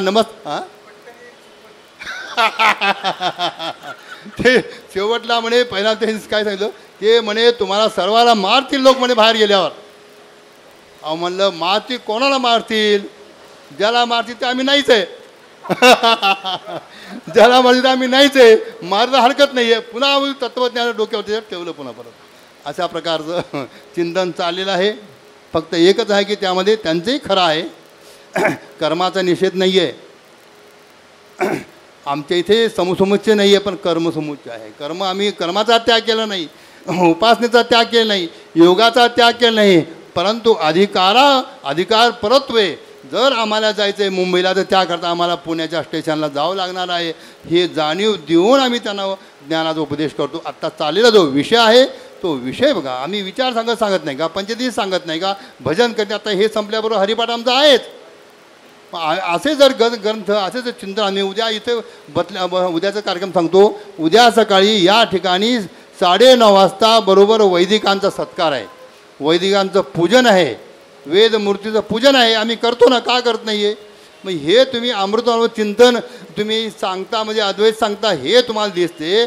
पण उद्या सकाळी 9:30 वाजता आम्ही इथे 100 विद्यार्थी वेदाचे मंत्र घोगणारे जे आहेत त्यांना आमंत्रित केलेलं आहे. आणि त्या वैदिकांचा सत्कार, त्यांचं पूजन करणार, त्यांना दान करणार आहे. आम्ही हे आमचं कर्म नाही का, आमची ही उपासना नाही का? म्हणून असं त्याला सांगून त्याला सांगितलं बा उद्या सकाळी या ठिकाणी तुम्ही या. त्याला सांगितलं तुम्ही पण या. आम्ही काय करतो, तुम्ही अद्वैताचं चिंतन ऐकण्याकरता तुम्ही पाठाला चांगदेवपाशी ऐकायला येता किंवा आपलं जीवनमुक्ती प्रकरण अमृतोन्माव ऐकायला येतात. पण तुम्ही सकाळी या ना, सकाळी उद्या सकाळी या म्हणलं आम्ही काय करतो तेही तुम्हाला पाहायला पाहिजे. गुरुवर्य साखरे महाराज त्यांनाही प्रश्न असा निर्माण झाला होता, लोकांनी केला होता. ते महाराजांनी सांगितलं तुम्हाला काय आहे, रावणाच्या हाती का रामाच्या हाती, असा प्रश्न ते जाऊ द्या, ते मी सांगत नाही. पण असा लोकांनी विचार केला की महाराज तुम्ही अद्वैत चिंतन सांगता एवढे, आणि सकाळी तुम्ही 3 वाजता उठून 3:30 वाजता माऊलीच्या पादुकाची पूजा करता, पुन्हा पायी जाता, पूजा करता, पायी जाता, कर्म करता, उपासना करता, तुमचा समुच्चय होत नाही का? आहे की नाही? अवघड महापुरुषांना विचारतात, मोठी माणसं विचारतात. हे आमचं भाग्य आम्हाला पाहायला मिळाले की महाराज म्हणजे माझं समुच्चय होत नाही. कारण त्याचं आहे की मी सकाळी पूजा करतो, भक्ती करतो, पुन्हा कर्म करतो, पायी चालतो आणि भजन करत चालतो, आणि संध्याकाळी पुन्हा कीर्तन किंवा पाठ सांगतो. त्यामुळे ज्ञानही प्रतिपादन करतो. माझा हा एका वेळेला एक नाही आहे, एका दिवशी जरी असलं तर माझं हे काय क्रमसमुच्चय आहे. म्हणजे या प्रकारे असं चाललेलं आहे आपल्या या ज्ञान यज्ञामध्ये. जरी अद्वैत चिंतन प्रतिपादन करत असेल तरी मुख्य यामध्ये ब्रह्मवाद सांगितलं, आरंभवाद सांगत नाही, परिणामवाद सांगत नाही, विवर्तवाद सांगत नाही, तुम्ही आजातवादसुद्धा सांगत नाही. आहे की नाही? त्रिपुटीच नाही तुम्ही म्हणता. भक्त देव आणि त्या भक्तांनी देवाची पूजा करण्याची सामुग्री हे सुद्धा परब्रह्मस्वरूप आहे. म्हणजे ब्रह्मवाद तुम्ही प्रतिपादन करताय, हा उच्च कोटीचा सिद्धांत आहे. त्याचे अधिकारी वेगळे आहे, पण त्याचा कुठे जायचं आहे, त्याला अधिकारी कोण असायला पाहिजे, याचंही तुम्हाला आम्ही प्रतिपादन केलेलं आहे. फक्त जो ज्याचा अधिकारी असेल तो त्याचं घेईल, आणि का अनाधिकारी असेल त्याला फल मिळणार नाही सांगितलं आहे. अधिकाऱ्याचा आणि फलाचा प्रापक भाव संबंध आहे, आणि अनाधिकाऱ्याचा नाही आहे. म्हणून उद्या सकाळी आता एक निवेदन सांगतो तुम्हाला. उद्या सकाळी या ठिकाणी 8 ते 9 वाजेपर्यंत चांगदेवपाशीचा पाठ होईल.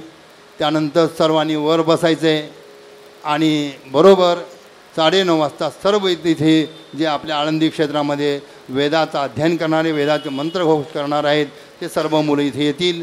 वरच्या बाजूला सर्व गुरुजन त्यांचे जे बसतील, अजय असो, अशोक शास्त्री असो, फडके गुरुजी असो किंवा चितळी गुरुजी असो, सर्वजण आमंत्रित केलेलं आहे. त्यांच्या ठिकाणीसुद्धा हा वाद झालेला आहे कर्माचा. मी त्यांनासुद्धा वाद करून आलो आहे सकाळी, आणि ते सुद्धा इथे येणार आहेत. आणि त्यांनी कौतुक केलं आमचं की तुम्ही एवढं ज्ञानाचं प्रतिपादन करता आणि पुन्हा कर्म करता, म्हणजे वैदिकांची पूजा करता, हे आम्हाला कौतुक आहे. म्हणजे एका बाजूला आम्हाला एका कालामध्ये थापड मारते, दुसऱ्या कालामध्ये पूजा होते, असं आम्हाला पाहायला मिळालं आहे की नाही. सकाळीच आमची आजची गोष्ट, कालची आजची. मग अशा प्रकारचा कार्यक्रम सकाळी आहे. 9:30 ते 11:30 वाजेपर्यंत 2 तास कार्यक्रम आहे. त्यांना अल्पाहार म्हणून आपण फळं वगैरे देणार आहे. ते जेवत नसल्यामुळे असाही कार्यक्रम पाहायचा असेल तर आपल्याला ऐकायचं असेल तर त्यांचा मंत्रघोष होईल. अर्धा तास 2 वेदाचे मंत्र या ठिकाणी म्हटल्या जाईल, आणि त्यानंतर त्यांचं पूजन होईल. आणि त्यांना काही आपले या ठिकाणचे जे भक्तजन आहेत ते सर्वजण त्यांना कोणी दान करणार आहेत, कोणी वस्त्रदान करेन, कोणी फळदान करतील, कोणी काय जे देतील त्यांच्या योग्यतेप्रमाणे, अधिकाराप्रमाणे देतील. तर त्याचाही सर्वांनी आनंद लाभ घ्यावा, मी हे सर्वांना विनंती करतो. आता अभंग होईल आणि त्यानंतर चिंतन झालं.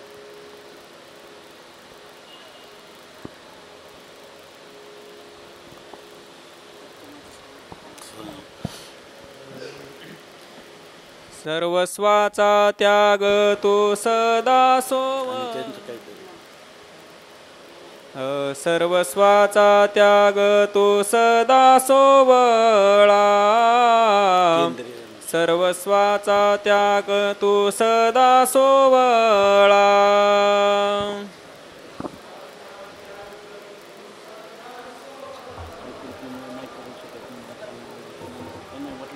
घेऊन जा महाराज न लिंपे विटाळा अग्नी जैसा म्हणले का झाले का बोलणं न लिंपे विटाळा अग्नी जैसा लगेच जातो सत्यवादी करी संसार सकळ सत्यवादी करी संसार सकळ आता अर्धा तास राहिला होता पण मी आठवलं दम लागते ते हे येत पांडुरंग महाराज कीर्तन येतो घेऊन येतो अलिप्त कमळ जळी जैसे एकदम चालू काही पण मला आता अर्धा तास वेळ होता पण काही होईना सत्यवादी करी संसार सकळ सत्यवादी करी संसार सकळ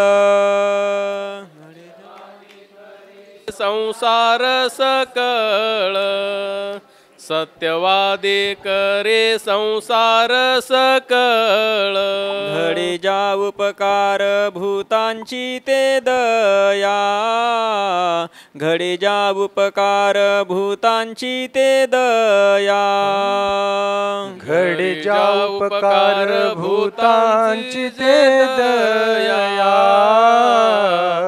घडी जा उपकार भूतांची ते दया आत्मस्थितीत या अंगी वसे आत्मस्थितीत या अंगी वसे सत्यवादी करी संसार सकळ सत्यवादी करी संसार सकळ सत्यवादी करी संसार सकळ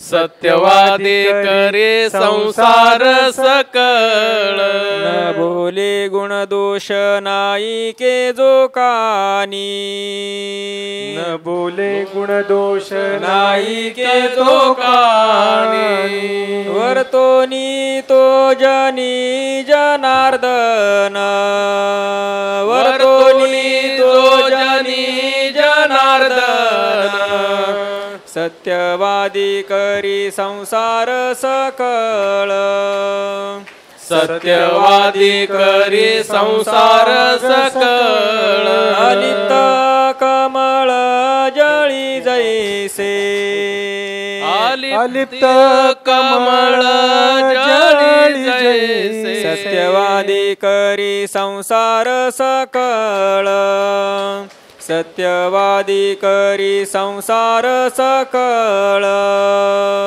सत्यवादी करी संसार सकळ सत्यवादी करी संसार सकळ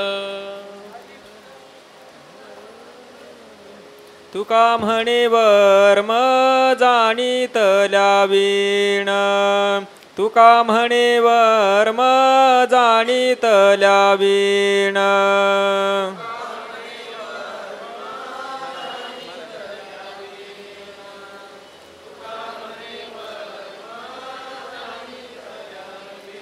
पावे करिता शीण सांडी मांडी सांडी मांडी पावे करिता शीण सांडी मांडी सांडी मांड सत्यवादी करी संसार सकळ सत्यवादी करी संसार सकळ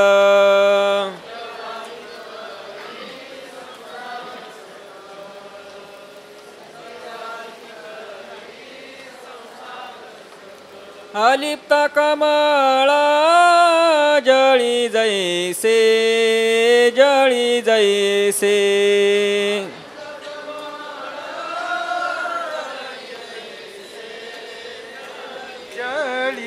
सत्यवादी करी संसार सकळ सत्यवादी करी संसार सकळ सत्यवादी करी संसार सकळ सत्यवादी करी संसार सकळ. एक मिनिट. आता महाराजांनी सांगितलं की जगामध्ये ह्या वेदांत चिंतनाविषयी अनेक लोक टीका टिप्पणी करत असतात.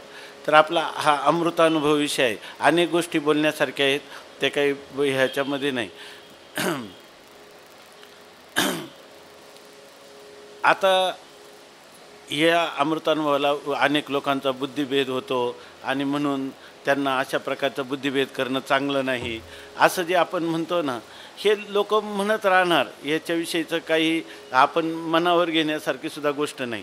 आणि जर खरं इतक्या लोकांचा बुद्धिभेद करा, खरं सांगा तुम्ही, आपण प्रत्येकाला आता एक महिनाभर आहे, दररोज 100 रुपये रोज द्यायचा, त्याला 2 टाईम पक्वान्न पण द्यायचे आणि त्याला सांगायचं समोर फक्त बसायचं आणि झोपायचं नाही, फक्त झोपायचं नाही आणि समोर बसायचं. असं किती लोक तयार होतील? सगळ्या जगाला पूर्ण इतकी आपल्याजवळ संपत्ती असली तरी सगळं जग येणार नाही त्याच्यामध्ये. हे कोणाला ऐकण्याचं हे जे सामर्थ्य असतं, जे अर्थी लोक येतात त्यांना त्याची गरज आहे. आणि खरं म्हणजे काय आहे, तो जो म्हणणारा जो आहे ना, त्याला खरी अजून जीवनामध्ये दुःखाची आत्यंतिक निवृत्ती व्हावी आणि परमानंदाची प्राप्ती व्हावी अशी जिज्ञासा झाली नाही. त्याच्या ठिकाणी ज्या वेळेला त्याच्यावरून रापी फिरेल स्वामींच्या भाषेत, त्यावेळेला तो म्हणणार की काही करा तुम्ही, वेदांत काय, मला नास्तिक बनवा, पण मला खरंच सुख काय आहे ते वास्तव सुखाची प्राप्ती करून द्या. म्हणून थोडक्यात स्वामी महाराज विनोदानी गोष्ट सांगायची तेवढी सांगतो. ती स्वामी महाराज सांगायचे की एक पूर्वीच्या काळामध्ये पाटीलकी होती. त्या गावचा असणारा पाटील किंवा सावकार, तर त्याच्या घोड्याचं जे काही खोगीर बांधतात ती रिकीप ती तुटली होती आणि त्यामुळं त्याला सकाळी तर लांब गावाला जायचं होतं. त्यांनी आता त्यांची त्यावेळेला त्या बलुतेदारांवर मालकी होती, त्यामुळे तो पहाटेच गेला, त्या चांभाराला उठवलं आणि त्याला सांगितलं की एवढी रिकीप शिवून दे. तर त्या चांभार झोपेतच होता, उठला, त्या जिथं कातडी भिजू घालतात त्या डोनीजवळ गेला आणि त्याला ते तिथं होता एक साप, त्याला ते साप हाताला लागला, त्याला वाटलं हे कातडीचं आहे. त्याने ते घेतलं आणि त्याच्यावरून रापी फिरवली आणि त्याचा तो पट्टा म्हणून त्या रिकिबीला जोडून दिला. आता तो मेलेला अर्धवट साप रापी फिरलेला आणि तो साप तिथून चाललेला होता, त्या बांधलेला, तो घोडीवर बसला आणि चालायला लागला. सापाचा असा नियम आहे म्हणतात सर्पशास्त्रामध्ये का सकाळी उठल्यानंतर सर्प हा सूर्यदर्शन करतो. त्याप्रमाणे सकाळी दिवस उगवला, पहाटेच हा निघाला, दिवस उगवला, ह्या सर्पाचं तोंड जखमी झालेला, खाली लोळत चाललेलं, तोंड टाकलेलं, आणि दुसरा सर्प आला त्या घोड्याच्या पावलामधून चालला. त्यांनी पाहिलं की सूर्यदर्शन करायचं तर हा खाली तोंड कसं केलं. त्यांनी सांगितलं, बाबा तू असं काय करतो, खाली तोंड का केलं तू, हां वर आता सूर्यदर्शन घ्यायचं. तर म्हणला काय सांगू बा तुला, तुझ्यावर अजून रापी फिरली नाही. तसं यांना अजून दुःख काय आहे आणि ते दुःख कशाने निवृत्त होईल याचा प्रश्नच पडला नाही. म्हणून हे त्यांना मन मानेल तशा सुखाच्या कल्पना आणि दुःख निवृत्तीच्या कल्पना करून सांगतात. ऐक ना, याच्यापेक्षा वेगळं काय आहे आपल्याला. आणि हे आता जो चालला आहे आमचं त्या ठिकाणी भज्यभजक, आम्ही भोक्तृत्वाला घेत नाही, कर्तृत्वाला घेत नाही, ज्ञातृत्वाला घेत नाही, अशा प्रकारची आमची स्वतःसिद्ध आहे. अशा वेळेला सगळं जग येऊन जरी इथं गोळीबार जरी करील तरीसुद्धा आपल्या आत्मस्वरूपाची अखंडता टिकवण्यातच आपल्याला धन्यता आहे. दुसरं कोणी काही म्हटलं म्हणून नाही. आता अनुभव जरी आला नसला तरी हा अनुभव आला तर आपल्यालाच येणार आहे, दुसऱ्यांना कधीच येणार नाही. जे द्वैतात रमले त्यांना अद्वैताची अनुभूती कशी येईल, कधीच येणार नाही. बरं आपल्याला आज नसली तर आज ना उद्या होणार आहे. त्याचं घडलेलं उदाहरण सांगतो स्वामी महाराजांचं, की स्वामी महाराज बाकीचा इतिहास सांगत नाही, आळंदीला आले. आळंदीला आल्यानंतर ते श्रीगुरु ब्रह्मलीन दादांच्याकडे श्रवणाला राहिले. त्यावेळेला तृप्तिदीप चालू होता, पंचदशीचा मोठा आहे तृप्तिदीप. 6 महिने लागले. 6 महिने तृप्तिदीप झाल्यानंतर शेवटी तो जो शिष्य आहे तो म्हणतो की धन्योहम धन्योहम, मी धन्य आहे, अहो शास्त्रम अहो गुरु अहो गुरु. स्वामी महाराजांनी, आता डॉक्टर साहेब आहेत, स्वामी महाराजांनी काय केलं, ते जुन्या काळात ज्या पत्र्याच्या खोल्या होत्या त्या पत्र्यावर त्यांनी लिहिलं, जेव्हा झालं तेव्हा त्यांनी लिहिलं धन्योहम धन्योहम, अहो शास्त्रम असं लिहिलं त्यांनी त्याच्यावर. पुढं काय झालं की एक दिवस पाठ सुटल्यानंतर त्यांनी त्या भिंतीला पाय लावले आणि लागले म्हणायला अहो काय धन्योहम धन्योहम, अहो वयम वयम, अहो गुरु अहो शास्त्रम 6 महिने झाले होते आणि ते तेवढं तृप्तिदीप ऐकलं होतं. तेव्हा त्यांच्या श्रीगुरूंचे असणारी कन्या, त्यांना ब्रह्मलीन येसूताई म्हणतात, तर त्या तिथून खोलीजवळून चालल्या होत्या. त्या वयाने जास्त होत्या, बालविधवा, आणि महाराज त्यांचा गुरुस्थानी उल्लेख करत असतात, इतक्या विदुषी होत्या. त्यांनी जाता जाता पाहिलं तर त्यांनी पाहिलं की हे म्हणतात की धन्योहम धन्योहम. त्या आल्या आणि त्या आपल्या वडिलांना त्यांनी सांगितलं, दादा तो श्रीधर काल 6 महिने झाला तर झाला कृतार्थ. लागला म्हणायला धन्योहम धन्योहम, अहो शास्त्रम. आणि पत्र्यावर लिहिलंय, भिंतीला पाय पसरला आणि म्हणतो की धन्योहम धन्योहम, असं तिनं सांगितलं. तेव्हा त्यांनी सांगितलं, अरे आज जरी नसेल त्याला बोध झाला, आज नसला तरी तो उद्या झाल्याशिवाय राहणार नाही. बरं समजा त्याला जर झाला नाही, हे काय आहे, फलबलकल्प्य गोष्ट आहे. इथं कोण जाणे कोणा घडे उपासना, कोणे या वचना प्रतिपावे. काय माहीत आहे कोणाचा बोध परिपक्व आहे का नाही. समजा त्याला बोध झाला 6 महिन्यात, तिथं तुझ्या बापाचं काय गेलं, म्हणजे बाप हेच होते. अशा प्रकारची ही गोष्ट आहे. या ठिकाणी आपण हे स्वतः किंवा परतायुत्था न होता आपलं भाग्य प्राप्त झालं आहे, याच्यामध्ये नाथ महाराज म्हणतात हे आपल्या आत्मानंदासाठी. याच्या ठिकाणी गुरु शिष्याचे करुणी मिश काय पाहण्याची आपली वास पाहत असे. याच्या ठिकाणी आम्ही कुठं गुरु नाही, शिष्य नाही, कोणी विरोधकही नाही आणि कोणी त्याला सहाय्यक पण नाही. अशी आमची जी आत्मस्थिती अभंग आहे, त्या अभंग स्थिती नित्यसिद्ध आहे आणि त्याच्यात आम्ही रममान झालेलो आहोत. सगळं जग येऊनही जरी उलटलं तर त्याच्यामध्ये काय परिणाम होणार आहे. उलट आम्ही ह्या लोकांचं खंडन मंडन ते आमचं करण्याचा प्रयत्न करतात, आम्ही त्यांचं खंडन मंडन अमृतानुभवात करणार नाही, प्रकरण ग्रंथात करू. आम्हाला या ठिकाणी हा अमृतानुभव खंडन नाही, खंडन मंडन नाही, हा खंडन झाल्याचं खाद्य आहे. खंडन खाद्य म्हणजे हा अनुभूती प्रकाश करणारा हा ग्रंथ आहे. याच्यामध्ये हे दुसऱ्या गोष्टी करण्याचं काही कारणसुद्धा नाही. असं करायचं म्हटलं तर आपण भाग्यहीन झालो आणि आपल्या आनंदाच्या राशीवरून उतरून आपण खंडन मंडनाचे शास्त्रीय परिभाषेचे शब्द आपण ग्रहण केले आणि मग त्याच्यामध्ये काही त्याज्य ग्राह्य असा विभाग केला. आता विभाग करायचा नाही. हा असा शेवटला ग्रंथ इतका अत्युच्च कोटीचा आहे का आता आम्हाला जीवनामध्ये कर्तव्य आणि भोक्तव्य तर सोडून द्या, ज्ञातव्यसुद्धा राहिलेलं नाही. आम्हा लागी गुरुदेवे आम्हीच केलो. आमच्यासारखं ह्या सर्व विश्वाचा संपूर्ण आनंद एकत्रित झाला तरी त्याच्यावरची शिखरस्थान म्हणजे आम्ही असणार आहे. त्या आनंदाचा लाट म्हणून एक तरंग म्हणून भाग नाही, तो संपूर्ण आमच्या अधिष्ठानावर उभे आहे. शास्त्र, जीवभाव, ईश्वरभाव, जगतभाव, गुरु शिष्य भाव, सर्वच्या सर्व जे आहे हे आमच्या अधिष्ठानाच्या ठिकाणी आता दुसरं नाही. हे सर्व आमचं एकतर आत्मरूप आहे किंवा आम्ही दाटलेलो आहोत. या ठिकाणी इतकं काल त्यांनी सांगितलं, देव इतका दाटलेला आहे का देऊळ पण तिथं राहिलं नाही, अशी जी स्थिती. बरं, ही वस्तुस्थिती आहे, ही वेदाने सांगितलेली आहे. आणि ही गोष्ट जे आता हे जे क्वांटम सायन्स वगैरे सगळं म्हणतं, खरोखर मानवजात सुखी करायची असली तर वेदांताचाच आश्रय घेतला पाहिजे. अशा वेळेला हे असणारे मूळ जे लोक आहे संख्येने अधिक असले म्हणजे 100 मूर्ख एकत्र केल्यावर 100 होत नाही. याच्यामध्ये असे किती सगळे जग जरी वेदांताच्या विरोधात उभं राहिलं तरी आपलं जे काय अकाट्य सिद्धांत आहे किंवा जी अकाट्य अनुभूती आहे त्याच्यामध्ये काही फेरफार होण्याचं कारण नाही. असे जे सात्विक धैर्याचे असतील तेच या ठिकाणी टिकतील आणि ज्यांना केवळ लोकापवाद किंवा शास्त्राची भीड अशा गोष्टी करतील ते अमृतानुभवाचे अधिकारीसुद्धा होऊ शकत नाही.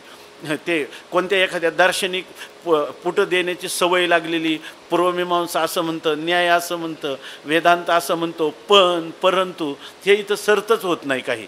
या ठिकाणी आपला आनंद घ्यावा आणि आपल्या आनंदामध्ये आहे तोपर्यंत देह आहे तोपर्यंत आनंद भोगावा आणि नंतर अकर्तृ अभोक्तृ असं जे अज्ञेय असं असणारं स्वरूप, त्या स्वरूपाशी एकीभूत होऊन कायमचं आपलं विधेय कैवल्याला प्राप्त व्हावं. आता हाच मोठा प्रतिबंध झालेला आहे.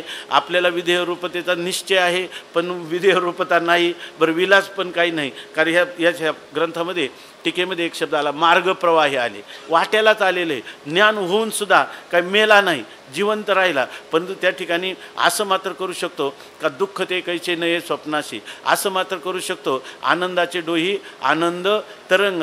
आता हे सोडायचं आणि मग आता कोणतं शास्त्र काय म्हणतं, कोण व्यक्ती काय म्हणतात, काय तुम्ही तुकाराम महाराज म्हणतात तुम्हाला जे म्हणायचं ते म्हणा. निंदी कोणी मारी आणि वंदी कोणी पूजा करी, म्हणजे हेही नाही तेही नाही वेगळा दोहीपासून, असं जे आपल्याला तुकाराम महाराज संत सम्राट माऊली शिकवतात. आता त्यांच्यापेक्षा ह्या लोकांच्या शब्दांच्या उच्चाराने आपलं स्वतः परताव्युत्थान होऊन आपलं अधिक म्हणजे बुद्धिमानतेचा ऱ्हास आपण करायचा आणि आपल्या आनंदाचं कमीपणा स्वीकारायचा. आता ह्याचं काय कारण आहे? काहीच कारण नाही. बरं समजा हे लोक मारायला आले, मारल्याने आपलं काय बिघडणार आहे? आपण देह नाहीच आहे. उडियाबाबांची घडलेली गोष्ट सांगतो. उडियाबाबांचं संपूर्ण जीवन वेदांत चिंतन करण्यात गेलं. त्यामुळं त्या काळामध्ये वृंदावनसारख्या ठिकाणी सगळ्या भारतातून लोक जमा होत होते. कारण का? केवळ अद्वैत सिद्धांत ते इतका यथार्थरीतीनं सांगत होते की कोणाच्याही बुद्धीवर आरूढ होईल. शेजारी काही आश्रम होते, ते आश्रमातले लोक त्यांचा द्वेष करायला लागले. शेवटी काय झालं की एक दिवस ते पाठ सांगत असताना त्यांचं चरित्र, बरं फार जुन्या काळातली गोष्ट नाही, ही स्वातंत्र्यपूर्व काळातली गोष्ट आहे, 100 वर्षसुद्धा तिला झाले नाही. आणि अशा वेळेला ते उडिया बाबा पाठ सांगत असताना समोरून त्यांच्या त्या आश्रमाच्या गेटसमोर एक व्यक्ती आली आणि मोठमोठ्याने बोलायला लागली. हे पाठ सांगत होते. त्यांनी सांगितलं, अहो हे मोठा शहाणा लागून गेला, स्वतःला विद्वान समजतो, असा तो माणूस म्हणत होता. तर ते काय झालं, ते लोक म्हणे, अहो स्वामीजी तुम्ही पाठ सांगता पण बाहेर हा मनुष्य आला तुमच्याविषयी काही बोलतो. ते म्हणे आपल्याविषयी नाही, दुसरं कोणाविषयी बोलत असेल. असं म्हटलं तो इतका चिडला आणि तो आतमध्ये आला. तुझ्याविषयी बोलतो, तुझ्याविषयी, दुसरं कोणाविषयी बोलत नाही. तरी ते आले तर त्यांचं पाठ सांगणं चालूच राहिलं. शेवटी त्यांनी त्यांच्या मानगुटीला धरलं. तर ते लोक म्हणे, अहो लगेच लोक उठले पाठातले आणि ते म्हणे, हां अहो हा तर फार आता अंगाला भिडला म्हणे, याला शासन केलं पाहिजे. काय करू नका म्हणे, त्याची झेप फार झाली तर माझ्या स्थूल शरीरापर्यंत आहे, सूक्ष्म शरीरापर्यंत नाही तर आत्म्यापर्यंत कुठं पोहोचणार आहे त्याची झेप. अशा प्रकारचं आपल्याजवळ सात्विक धैर्य असलं पाहिजे. शेवटी त्यांच्या चरित्रात वर्णन केलं की तोच महात्मा डोके फिरू एक दिवस आला. हा त्यांनी आपल्या कमरेमध्ये ते काय खंजीर तलवार खुपसून आला होता. त्यांनी त्यांची मान छाटली आणि मान छाटण्याच्या वेळेला सुद्धा ते त्याला म्हटले, त्यांनी सगळ्या लोकांना सांगितलं की याला कोणत्याही प्रकारची शिक्षा होऊ देऊ नका. त्या माणसाला कोणतीही शिक्षा झाली नाही, कारण स्वामीजींची उडियाबाबांची ती आज्ञा होती. लोक जरी आपल्यावर फिरत असले तर आपलं काय हे जीभ दातांनी चावली आणि कोणी बत्तीशी ताडली, आपलेच दातन आपलेच ओठ, सगळे जर अवघे ब्रह्मरूपरिता नाही ठावं तर त्या ठिकाणी ते शत्रू आहेत का आपले? ते तर आपले आत्मरूप आहेत. आपण त्यांना आत्माच म्हणून केलं तर कधीतरी जगामध्ये ह्या वेदांत विद्येचा प्रचार प्रसाराचं वातावरण निर्माण होईल. उलट अशा प्रकारची सात्विक धैर्य संपन्न माणसं तयार झाली पाहिजे. जो वेदांताचं खंडन करायला आला त्या मंडन मिश्राला वेदांती करून या ठिकाणी ठेवलं भगवान शंकराचार्यांनी. अशाच प्रकारची स्थिती आहे. ज्या लोकांनी वाळीत टाकलं, ज्यांनी खापर मिळून दिलं नाही, त्या सगळ्यांचा उद्धार करण्याची व्यवस्था ज्ञानोबारायांनी करून ठेवली. आणि आपण त्यांचे पायिक आहेत, आपण त्यांचे दासानुदास आहे. आपण वेदांत चिंतन करीतच राहणार आणि आपल्याला वेदांत चिंतनात काय होईल ते होया शेवटी, लाभ आणि तुटी देवदाने. पुंडलिक वरदा हरी विठ्ठल.